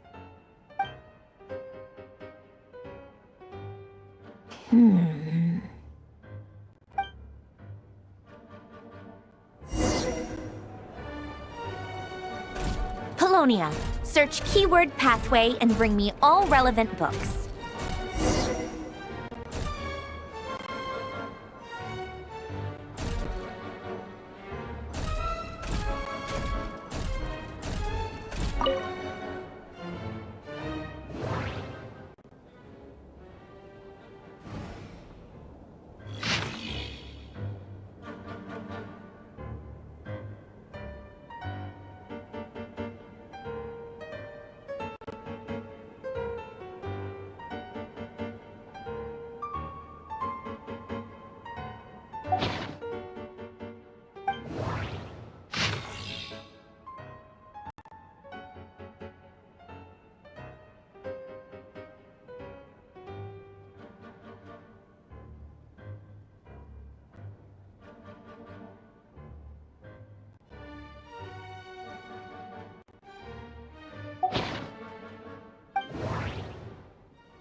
Otonki Sermon Dictation.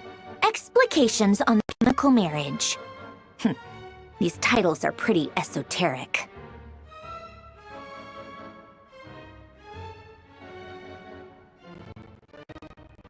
Observe and compute the pathway displayed in the guidance diagram.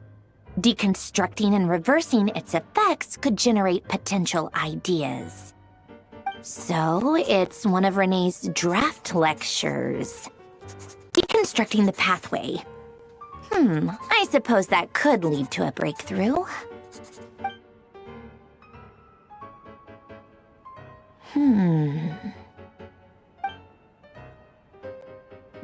This is so long. This guy sure loves showing off his knowledge.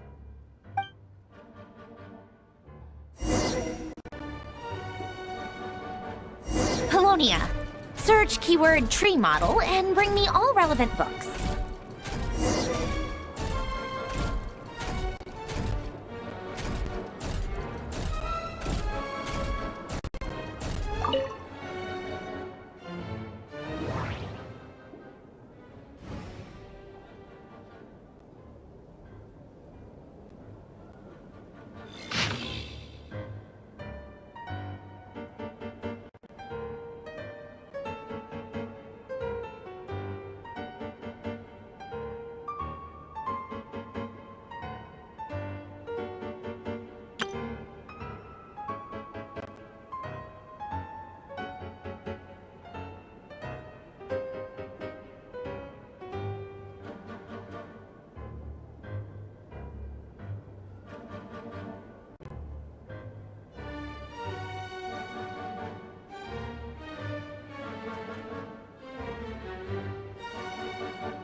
Most of the experimental devices proposed by the Lilia Crucis Ordo are built based on the simple and basic logical structure of a tree model.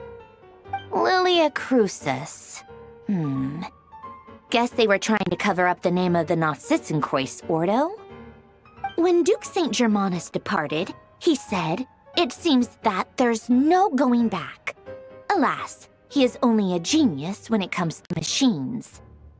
In all other things, he is but ordinary. Excuse me? I'm sorry. That's just ridiculous. What kind of book is this? Great Detective Herlock, the Alchemist and the Clockwork Saint? Isn't this a novel? Come on. Still, the author swears that they knew Renee well. Whatever. I guess it's not beyond the realms of possibility that Renee would say nonsense like that on occasion. Memory, wishes, souls, and persona. Frankly, this sounds more like occultism, but if Albedo vouches for it, I suppose there must be some alchemical basis to these techniques. The way Alain Guillotin saw it, the world was comprised of machines. The universe needed machines, and thus his technologies were created. That's why I was born. René, his full name was René de Petrichor, if I recall correctly. Sounds like he and the town must be intricately connected. That place was also the source of most of our information regarding Remurian civilization. Seems like some of his projects were based on their technology. The cutting of souls and storing them in vessels. These seemingly unrelated techniques underpinned René's research. Assuming that the 4 orthants correspond to alchemical categories. The chemical marriage model? Alain would have scoffed at that. He never would have let those theories or parameters anywhere near his mathematical formulas.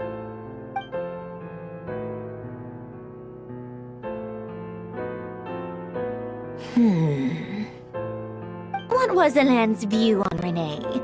I know he mentioned the name, albeit very rarely. Oh, now I remember. Alain's old notes are here too. They mentioned Renee once. Renee seemed most out of sorts when he spoke to me. A lack of sweet foods has dulled his mind, I should think. Either way, his words are not to be believed. Yep, that sounds like Alain. My subordinates actually did a half-decent job digging out all these materials. Makes a change. Good for them. Some of Alain's old files are completely consistent with these records. He must have gotten them from the Tower of Gestalt. I never knew he got his hands on Renée's records that early. He may have kept them, but he never even attempted to use them. Didn't believe a word they said. Come to think of it, Renée's world formula was filled with calculations of constants. That shows he believed that the fate of the world to be predetermined. As for Alain... it's been too long. I forget what he said. What would he have said? A guy like him, fervent believer in machines, but not headstrong enough. The world can be changed. It is worth persevering. Yes, that's how he used to think at least. He created that procedure to save this world. Yet the scale of the world's fate proved too enormous. The result was beyond his ability to calculate. He died having never seen the outcome. And there I was, left behind in the ashes of his dreams. Did you really never take a close look at Renée's research? Or did you read it but deem his philosophy incompatible with your model? The very thought of trying to incorporate his ideas probably made you feel sick to the stomach. Well, don't worry, because there's a whole new category of lunatic in town. Next to Dottore, every other madman looks sane. You once asked me what I wished for. Should have asked him instead. He's the one pining for things you'd sooner die than witness.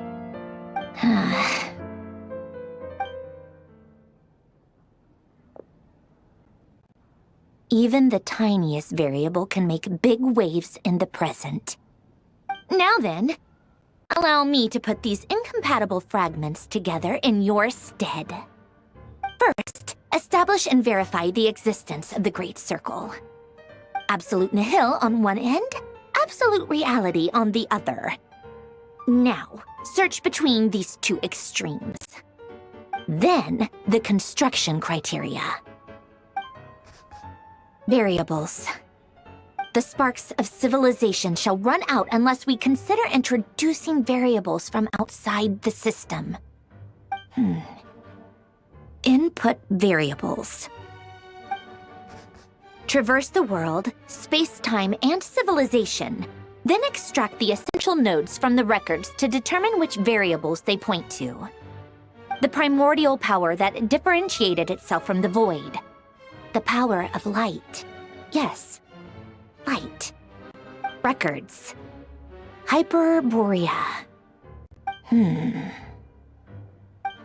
This is horrendously complicated. After all that, I'm still missing a few variables. I need to think this through again. How do you think it looks, Polonia? Like the frenzied scrawlings of a madwoman? Fine, keep it to yourself. It's not like you can talk anyway. I'll assume you gave it a passing grade. I jest. But true madness does often start with trying to save the world. What would Arlecchino and Columbina think if they saw this incomprehensible hen scratch? They'd probably have me institutionalized. So would Rosaline. She's been dead for a while now. When I close my eyes and think back, I can still see her face. And that enormous dress she used to wear. Such a bizarre choice. What possessed her? Oh, and the clack-clack of those heels used to drive me insane. No one's asking me, obviously, but I hope you all know that I never wanted to save the world. I'm not crazy. I don't have delusional ambitions, and that's a clinical fact. The world needs a solution, but I don't need the world's validation. It's the world begging me for answers, not the other way around.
Oh, cookies to go with the tea. Let's see. They must be from that person who brought those documents. I see they're from Hotel de Boer. Something's written on the box. We are proud to present this homage to the Fortress of Meropede's fun-filled mill collection system. Fortune cookies. Have a lucky start to your day. Sounds like a dumb gimmick to me. Be early to bed and early to rise. Get plenty of sun and drink plenty of water. Then things will surely go well for you. What? Are you kidding me? Somehow I doubt that an early night and a glass of water is magically gonna save a world on the brink of existential peril.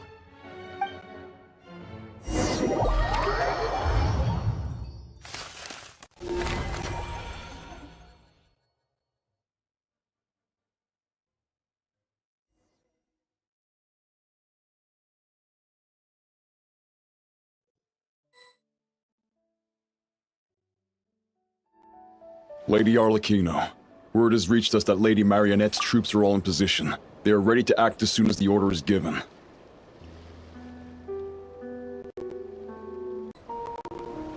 Lady Arlecchino, word has reached us that Lady Marionette's troops are all in position. They are ready to act as soon as the order is given. Excellent. The only thing is, they are fewer in number than we expected. It looks like many of them must have lost their lives at the hand of the monsters released by the Doctor. Can't be helped. Allow them to join our ranks, and keep in contact. As you wish.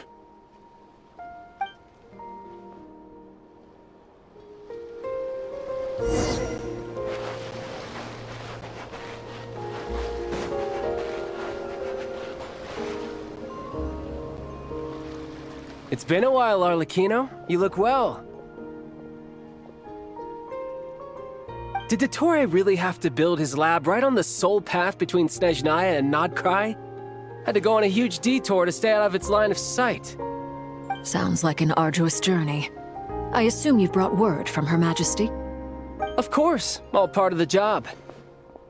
Firstly, the Tsaritsa has authorized Fatui Internal Affairs to review Dottore's case. They will reach a formal verdict on whether he has turned traitor and whether he poses a threat to Snezhnaya. While they're working on that, I've been ordered to come and receive the refugees from Nodcry. They are nearby. My team will escort you to them shortly.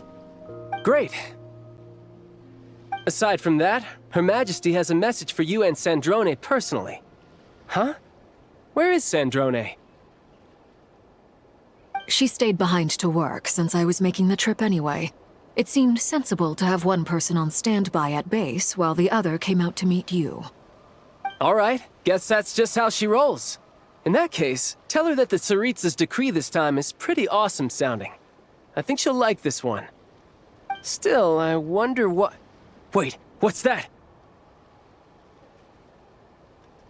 Did one of our troops turn into a monster? Take him out.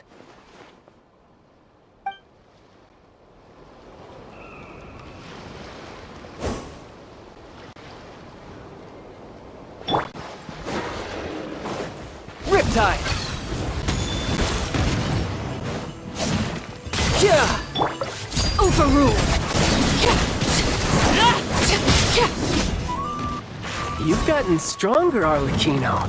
Nice! Stop that right now. I appreciate the praise, but I am not fighting you today. I knew it. Tidal wave!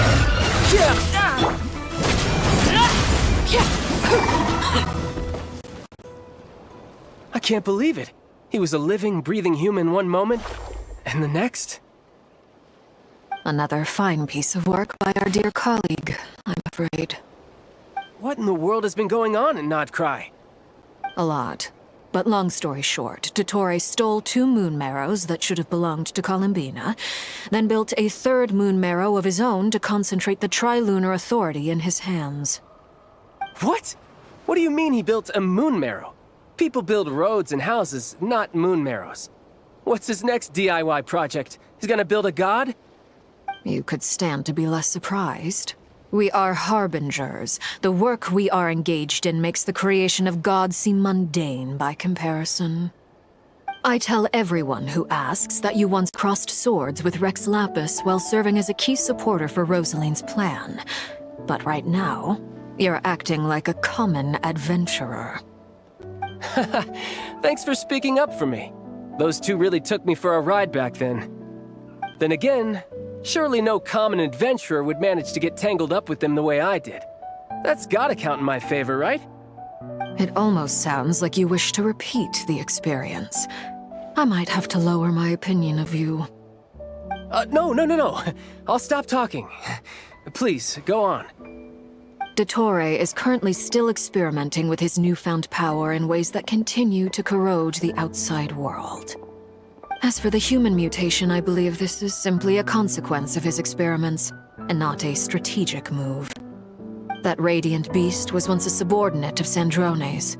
I suspect he was only allowed to live so that he could become an experimental subject. Also, Those of us who fought Dottore have been afflicted with a curse. As such, I cannot leave Nodcry. This is so much worse than I thought. No wonder Her Majesty's decree is so extreme. While these exceptional circumstances persist, the Harbingers are hereby authorized to use unilateral executive powers. Should Dottore pose a threat, Arlecchino and Sandrone are permitted to eliminate him. My thanks to Her Majesty. I will pass these good tidings on to Sandrone. Her Majesty has also declared that she will refrain from launching an attack on the now evacuated Nodcry due to the presence of unretrieved research material. A wise decision. By the way, how's my old partner doing? I'm assuming they're with you? Partner? You mean the Traveler? I'm afraid I have bad news. She was captured after our failed assault on Dottore's lab. Her whereabouts are currently unknown. What? Why? Since when does Dottore have a bone to pick with her? That is indeed the question. I'm not sure he does. He must have some other goal in mind. This won't do. I have to rescue her. You can't. We have no idea where the Traveler is. What am I supposed to do then? Stand here twiddling my thumbs? Sandrone is working on it. The best thing you can do right now is complete your mission. Fine. I guess I'll leave this to you then. One last thing. Tell the Rooster to get the message out to the gods and citizens of every nation in Teyvat. Beware. An uncontrollable pollution is spreading forth from Nodcry.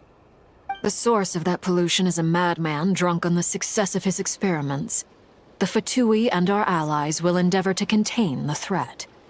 However, if Nodcry falls, things are likely to escalate. Considering Dottore is one of our own, all Fatui stationed in Nodcry consider it our duty to stay and fight him to the bitter end. Whatever the cost. Hey, don't be too pessimistic.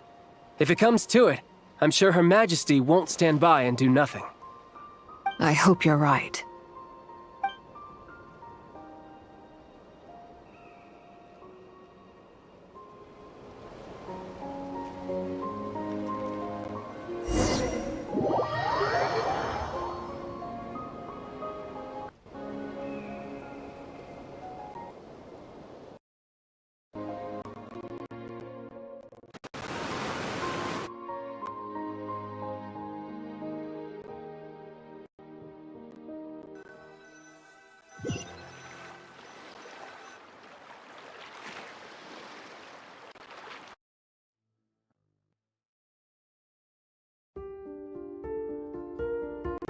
You're right on time. Thanks. Hey, do you think I'll get that gliding exam exemption? I made sure I was on my best behavior in Mondstadt. I landed well outside the city and walked in through the gates. I'll help you apply, don't worry. For now, let's see what we have here. What are the doctor's energy fields even made from? The usual attract and repel principles that govern Kuvaki don't seem to apply to them. They are very mysterious, but ultimately, they appear to be comprised of energies from the three realms. Thanks to research by Master in the Hexen Circle, we know that Teyvat's 7 elements are derived from the more primordial power of the Light Realm, which is antagonistic with the power of the Void Realm. Since you have the power of the Dragon Durin within you, I'm sure you can already tell that this energy field contains no abyssal energy. That's true. It's not abyssal energy, it's something pure, wild, and untamed. I've been thinking about something. Do you still remember the device that Dory supplied from the Academia when you and Miss Columbina fought Rarier? That was one of the most marvelous feats of ingenuity I've ever seen. The design, the craftsmanship, the material selection. I couldn't fault any of it. Not to mention the operating principles. Surely the most ingenious feature of all. Dory didn't go into detail on how it functions, but I have a working theory. The clue was that Miss Columbina was somehow able to use the pyro energy that you provided. despite the fact that, as a moon goddess, she should only be able to use light realm energy in principle. Now, all elemental energy is, of course, derived from light realm energy to begin with. Hence, I suspect that the device works by restoring elemental energy to its original state. This presumes a theoretical model of the 7 elements akin to that of light refracted through a prism. Perhaps it is no mere analogy. Maybe there is indeed a prism in this model. I almost wonder if the idea for the device was conceived based on direct observations of said prism. It would explain how such an ironclad design concept was achieved. It is at once a masterwork of engineering and a groundbreaking application of the Academia's latest elemental theories. I suspect only Lesser Lord Kusanali herself could have devised such an ambitious technology. But back to the energy field before us. If this is pure light realm energy, its relation to elemental energy is one of integration versus division. Or you could say that the former contains the latter. Could this mean that elemental energy can dilute the power of the light realm? Should we give it a try? We should.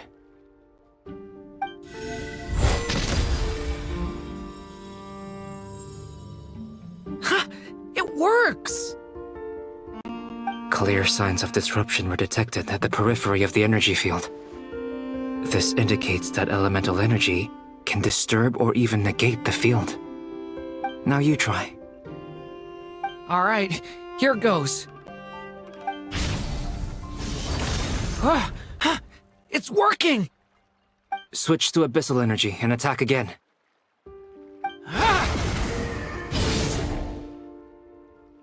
No surprises there. Abyssal power drains the energy field to a significantly greater extent. I now feel confident in asserting that the energy field is indeed pure light realm energy, and that elemental energy can dilute it. But the energy field is huge! How much elemental energy will it take to neutralize it? We don't have to neutralize it completely. We can try other approaches. That's all for theory. Would you like to continue watching? So you knew I was here. Huh? When did you get here? A while ago. But Albedo sounded like he was working on his thesis defense back there. Back in Sumeru. You can end a person's whole career by interrupting them mid-speech. Very thoughtful of you. I'm truly touched. Could I ask you to lend me a hand? With what? A little test. Try using Animo to unleash a concentrated assault with circular blades, with the goal of breaking through at a singular point. Nice! This time it tore through the field.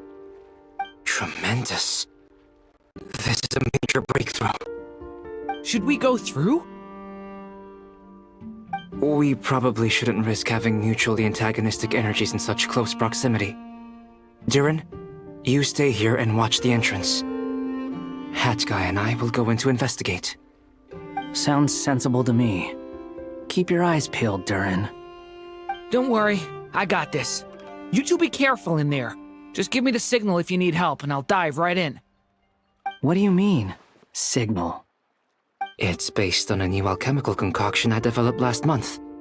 When 2 bottles of it are smashed on the ground together, they emit a blinding burst of light.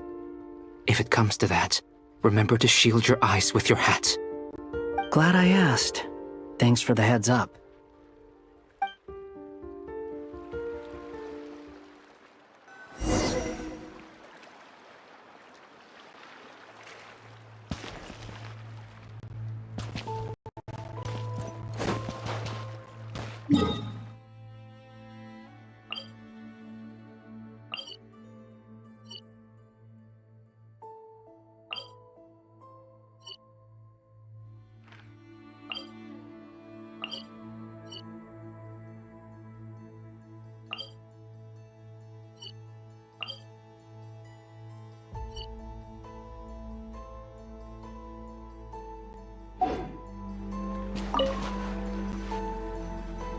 Like I thought. Beyond a certain distance, we can't see the opening where we came in. Maybe that's to prevent people from escaping. Sounds like Dottore style to me. Not much has changed. Things are basically the same here as they were before the energy field appeared.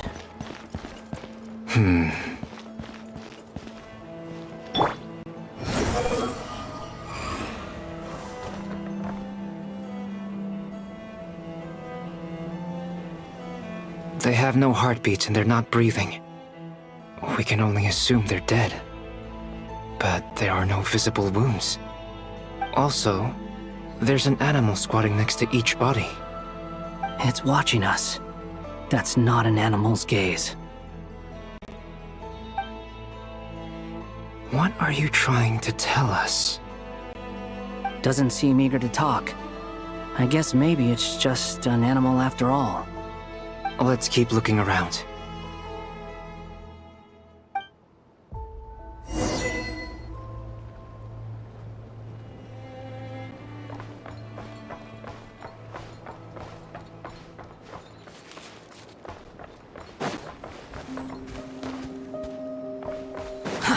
Too slow.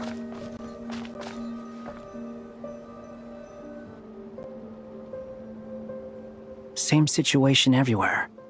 Not a living soul in sight. Just countless bodies with animals standing watch over them. Well, I think we can safely rule out the possibility that they're all pets. Is skirting around the topic your way of showing consideration for other people's feelings? Just being cautious. I don't doubt that you can handle the truth.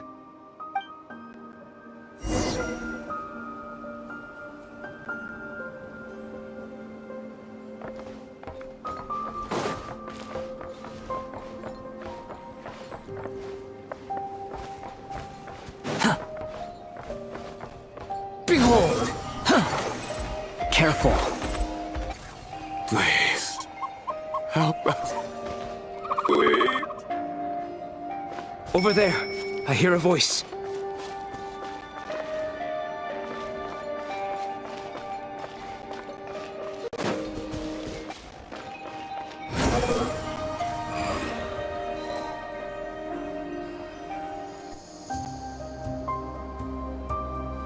Please.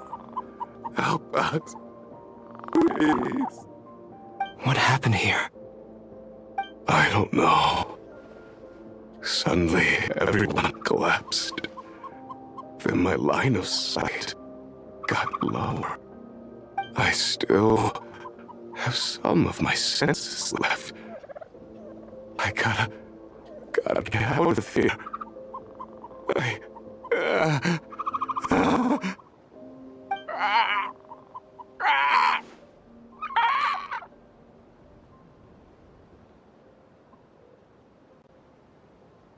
It looks like there's a huge experiment going on inside this energy field. Maybe each energy field is its own giant experiment. Vile. He's swapping human minds with those of animals. Even without the other circumstances, this would be an extremely radical experiment. Those people may have lost their sense of selves, but they are not fully animals either. If they were, they would have left. But instead, their instincts are driving them to remain by their dead bodies. We should go. No sense in sticking around here longer than we need to. Agreed.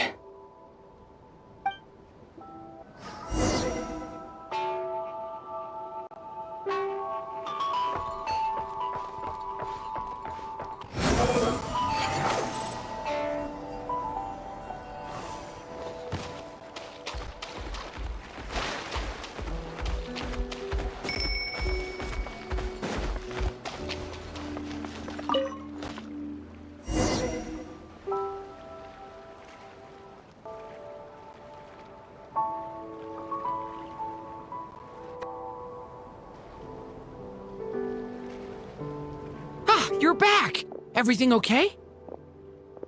We saw some things that take a strong stomach. Otherwise, we're fine. We should share our findings with the others.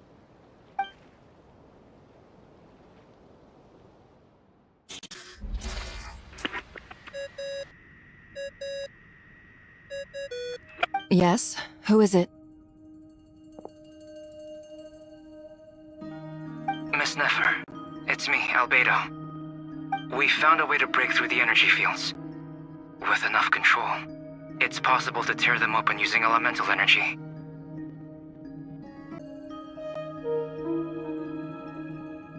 Also, we managed to take a look inside. Dottore is carrying out his cruel experiments on an immense scale. Any residents who have failed to evacuate in time will likely meet a grisly end. Sounds like he's living down to our expectations. Might I ask how things are proceeding on your end? I'm just about to get started. I'll be in touch once I have a result. Understood. Stay safe. I will.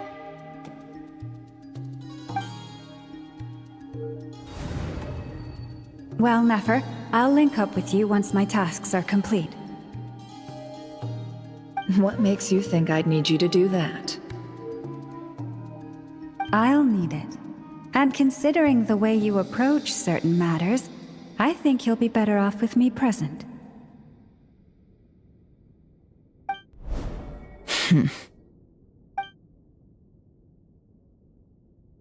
Let's begin.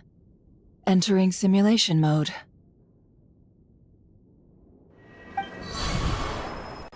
A vast wasteland. Is this the Traveler's inner world? I was expecting something more vibrant, to be honest. Wait, someone's there. What are you looking at? In that case, I'll look at it with you. I want to know all about everything you've seen and experienced. Is there somewhere I should return to? Or should I stay here and be the hero everyone says I am? I don't dislike my current life. Roaming the land, fighting battles, accomplishing missions, earning a living, looking after Paimon. It's not so bad. I guess the only thing that's missing is that you're not here with me. This is the conscious layer, which contains a person's true feelings. It is filled with both longing and kindness. I suppose anyone who lives long enough ends up wishing for someone who can't be there. Maybe it's the only way we can feel truly alive. Time to delve a little deeper.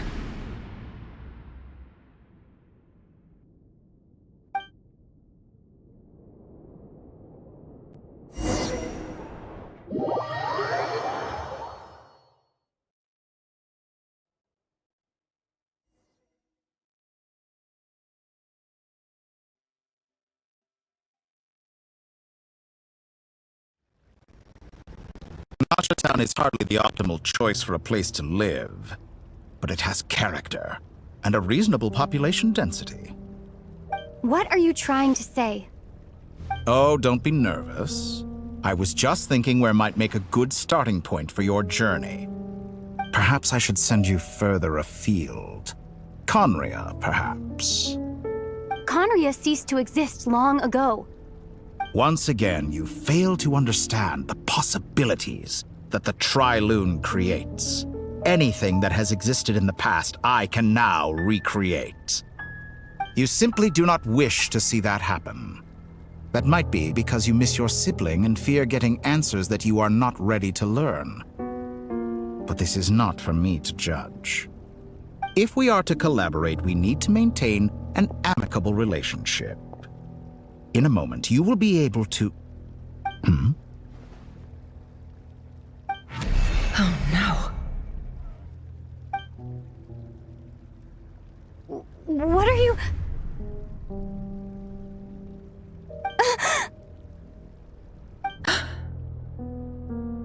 What are you gonna do? Don't move. Something unwanted has crept into... Oh? Gone as quickly as it came.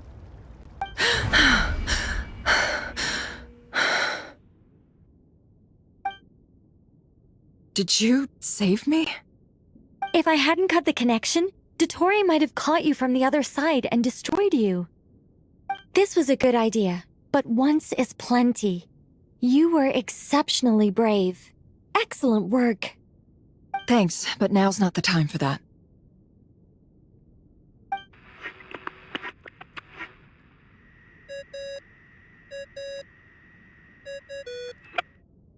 Albedo speaking. I think I know where she is. What is this endless darkness? I can't see anything, even though my eyes are wide open. But why? What happened? Ah, sorry about that. I take it you didn't notice. Just now, a friend of yours took a little peek into your mind. Could it be Nefer? How did she do it? Did she use something as a medium to connect to me? Do you think she's aware of your current circumstances?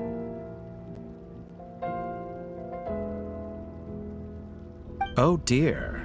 Have I stunned you into silence? I only wanted to slow down your time a little so I could stop your intruder in her tracks. It would have been nice to capture the spy. I must say, I'm finding the ability to adjust the flow of time rather intriguing. The moment you closed your eyes, time seemed to grow impossibly viscous, didn't it? A whole month passed before you opened your eyes again, but only for you. No one else was affected. I dare say this is something only a god can achieve. Point taken. You've proven once again that you have god-tier powers. Oh, you misunderstand. This wasn't about proving a point. I was testing things out. I find I learn best by doing, and I have to admit, time is not the easiest dimension to control. I only wanted to make you sleep for a short while, but it ended up lasting a whole month. Clearly some finesse is required to wield the authority over time as I wish. I hope you're not angry with me. It was only a month's discrepancy, nothing too serious. Had I been off by a year, a decade, or even a century, that would have been quite a different story. You could have frozen me for millions of years. So much for collaboration. You aren't showing much sincerity. Millions of years? To what end? I wonder if you don't understand humans all that well. They are very pragmatic creatures who understand only that which they can perceive with their senses. If I had you sit here for a week, I imagine people might sympathize.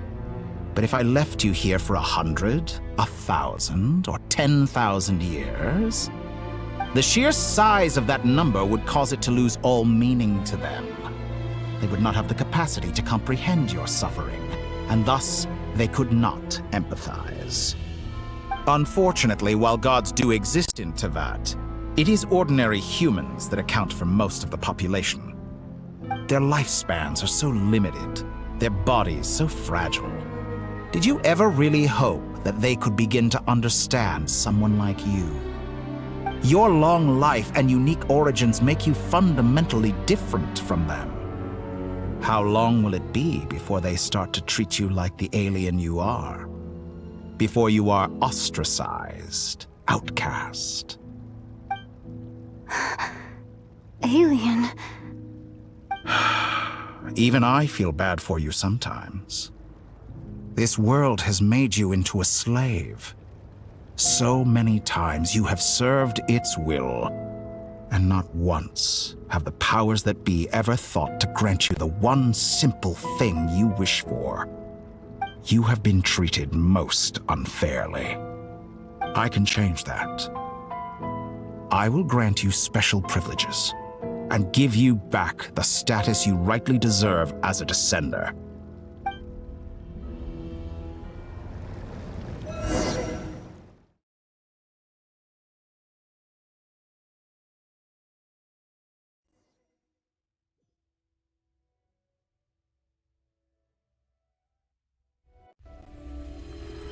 I've entered the past 3 times at this point, but I still have so many questions. For instance, beyond each point being further back in time than the last, What determines the specific locations at which I can make entry? So far, the common thread linking all three scenarios is that the Traveler has been present. But it's more than that. I know I sensed something familiar around her. What was it? I'll keep this question in mind as I carry on.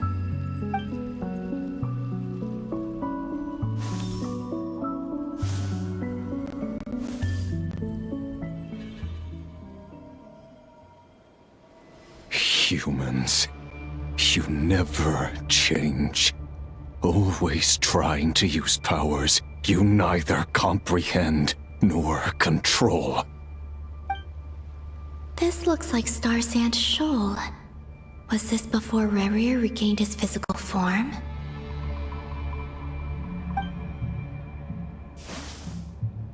You've messed with the cannon again, huh?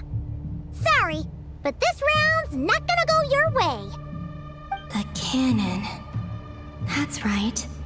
I was at Silvermoon Hall and I sensed an abnormal Kuvaki fluctuation coming from Nasha Town. And right after that, came an ominous power emanating from Star Sand Shoal.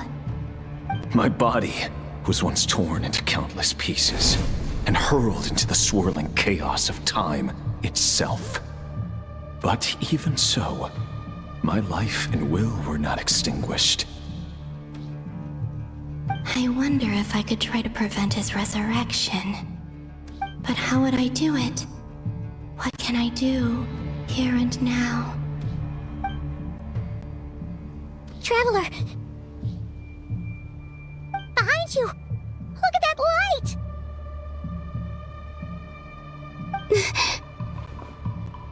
No, I won't make it in time. She's using the Kuvaki shield like I taught her. Is she gonna use it to block the cannon's beam?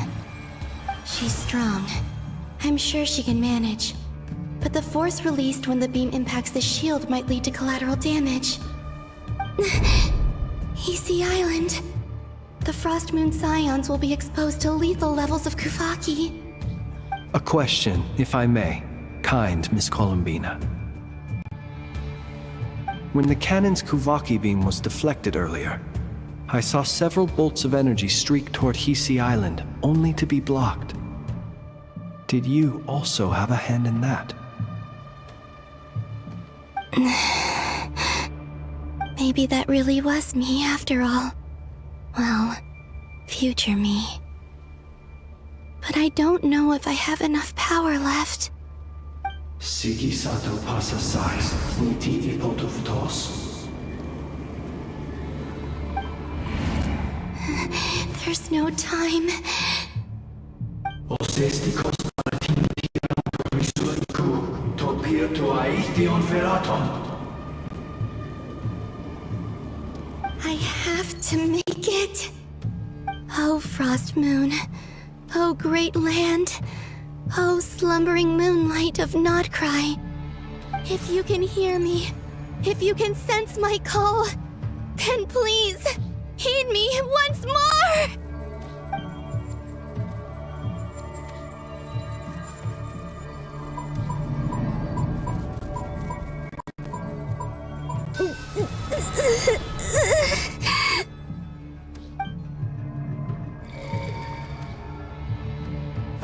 Did it work?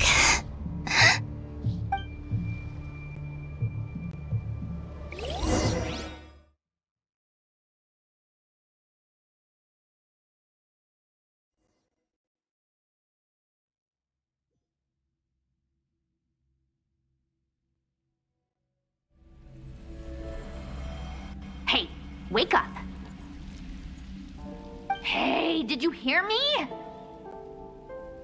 Columbina, I said wake up now! Oh, good morning, Sandrone. It's 3 in the afternoon, actually. And could you kindly not use my quarters as your personal nap room next time? But I feel so safe here. And your coffee, right? It's so bitter, but it smells lovely. It's like you were raised by wolves in a forest or something. What did you drink growing up? Grass tea? The Frost Moon Scions certainly led a more frugal existence than the Fatui. Then I'll bet you've never eaten one of these before. It smells delicious. That's because it's a Fontanian recipe. I had a little free time today, so I made a batch. Rosaline will be here shortly, but if you really can't wait, I guess you can go ahead and... Hey, at least let me finish before you start eating! Did the Frost Moon Scions not teach you basic table manners? Or did the rules not apply to you because you're the high and mighty moon goddess? These are so tasty. Of course they are. I made them. I was worried they might contain traces of machine oil. What?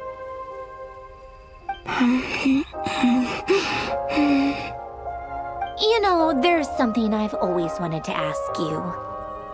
Why did you leave your old home and join the Fatui? I mean, I'm sure their food was awful. But there's gotta be more to it than that. Well, life there didn't go quite how I imagined. What were you expecting? You're a god. Your followers are gonna make some demands of you, right? Surely you can just answer a few prayers here and there in return for the free food and drink. How bad can it be? Well, would you help other people just for free food and drink? The doctor told me that you were created by a great mechanic, Lord something Fisher. The Lord Artificer. Ugh, some people can't keep their mouths shut. Oh, Lord Artificer. And didn't he have something to do with the, narcissist? Narcissenkreuz Ordo. Yes, that was it.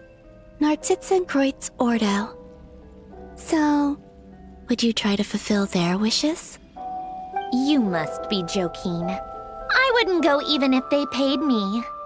I don't even know them. Exactly. Well, I felt the same way. I did not know the people who made demands of me. What do you know? We're on the same page for once. In his later years, Elen did ask me if there was anything I wanted to do. If I had any wishes of my own. Well, I don't. And I'm not in any mood to fulfill someone else's either. Who's Alain? He was the... You know what? Never mind. You're not gonna remember. Anyway, the point I'm trying to make is, neither of us is the self-sacrificing type. Let me ask you this. What sort of place would you like to live in, if you could choose? A place where people don't ask me for things I cannot give them. Where they don't worship me, or fear me, but just want to chat with me like a normal person. I'd also like the freedom to come and go as I please. And ideally, it would be somewhere with the smell of coffee and snacks.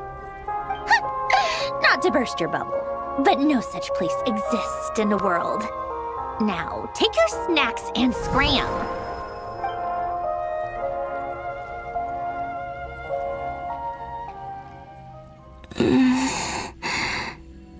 Did I pass out? Of course.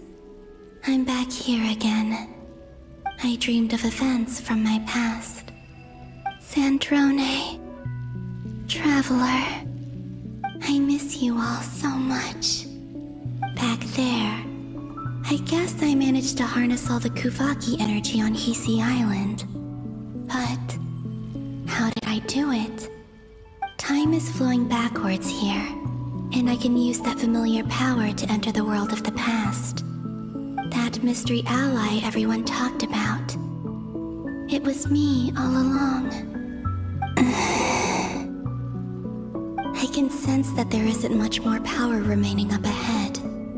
What lies at the end of all of this? Will time keep flowing into the past? And will I ever find my way back?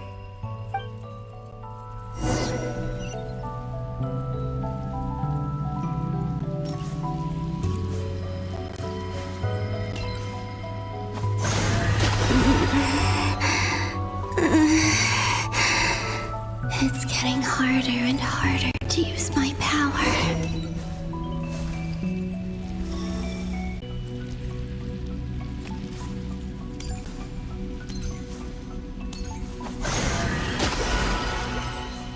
I'm no match for the Abyss in this state. I need to avoid the contaminated fragments.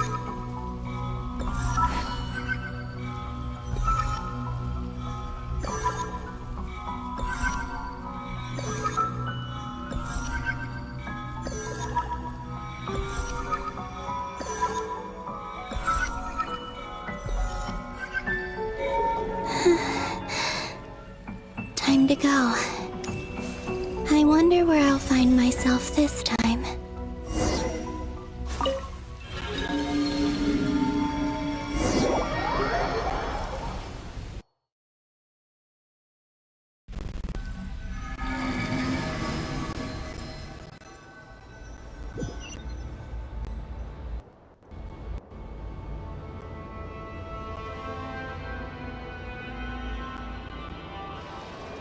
The Final Night Cemetery. This is where Flint's is based. Or not! How are we supposed to read through this many files? Difficult, yes, but it is also our most efficient option. Seems like they're searching for information. Oh, I remember. Flint and Varga talked about some files on the Wild Hunt. Was this my doing too? To expose the true intentions of this Rereer, we need to dive into Notcry's history. Are my actions changing the past? Or are they simply completing a process? Is all of this inevitable? Or am I the one making these decisions? If I choose not to help them now, will it change how things turn out? Hope we don't land on our heads then. They're my friends. I can't not help them.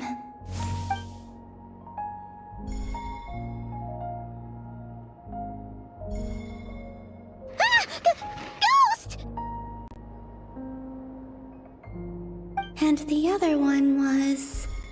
here. Hey! Another file's moving!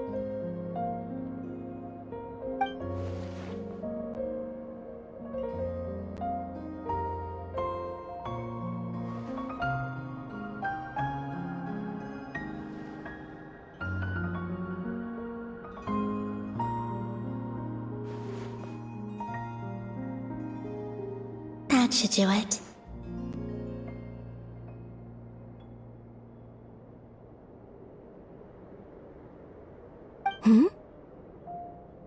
Luanatar? You can sense my presence? Wait!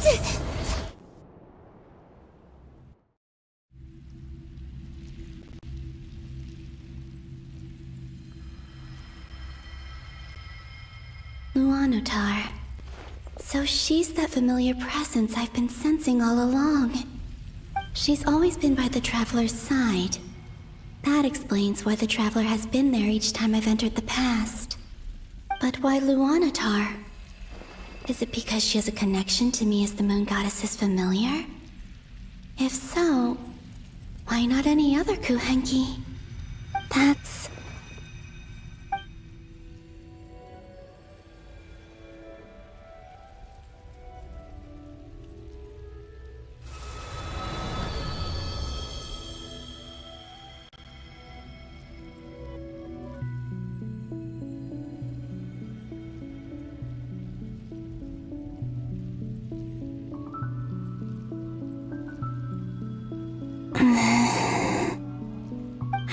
cannot sense any power up ahead. Just a void, stretching out into infinity. This is likely my final chance to enter the past. It's now or never. I have to find a way back.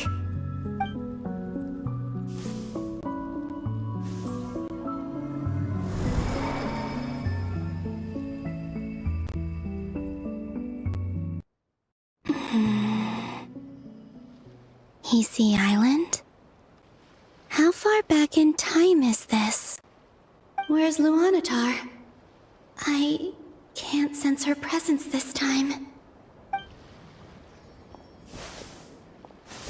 Oh, seeing Enefa and Aino reunited like that sure was heartwarming. Traveler, Paimon. No, stay calm. I don't have much power left to change things. I don't even have that much time left here. Think, Columbina. How do I find a way back? A way back... to where? Do I go back to Moon Prayer Night? Or to the future that followed?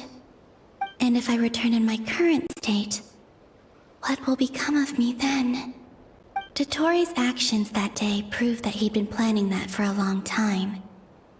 He had already seized the power of 2 moon marrows before capturing me. Even if I managed to get back, how can I fight against him when he wields the Tri-Lune Authority?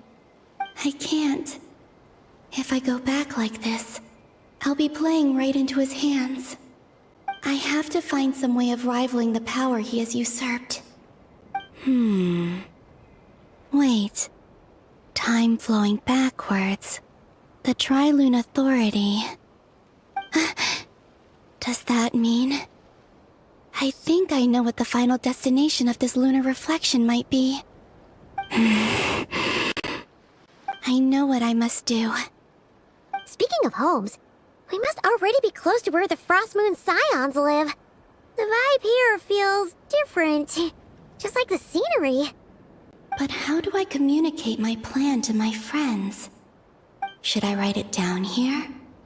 No, someone else will see it. I need something with a close connection to me.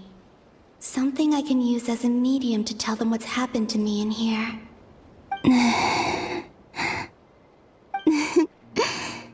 Now it makes sense.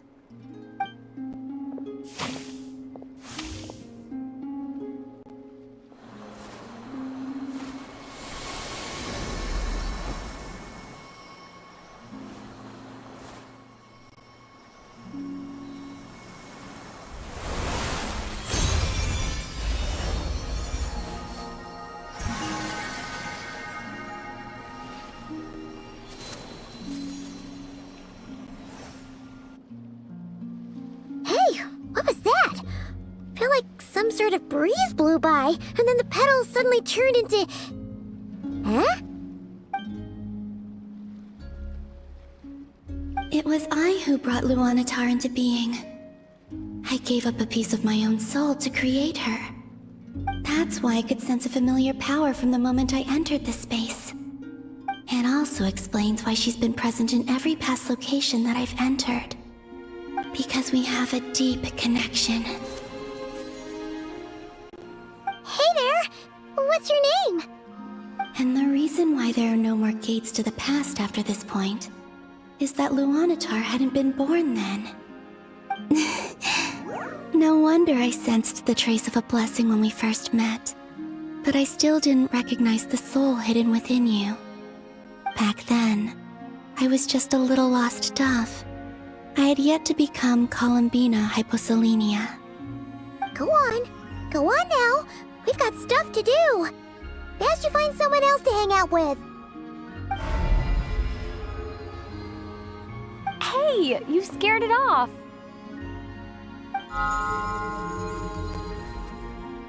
I'll be counting on you. Remember to stay by the traveler's side, guide her, and help her in my stead. Oh, and bring her to the garden where the moon prayer blossoms grow. There's a little lost dove there who will need her help.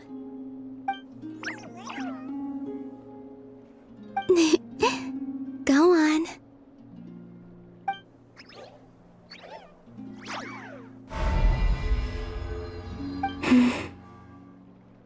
You too. Go and live your story. As for mine must go in a different direction.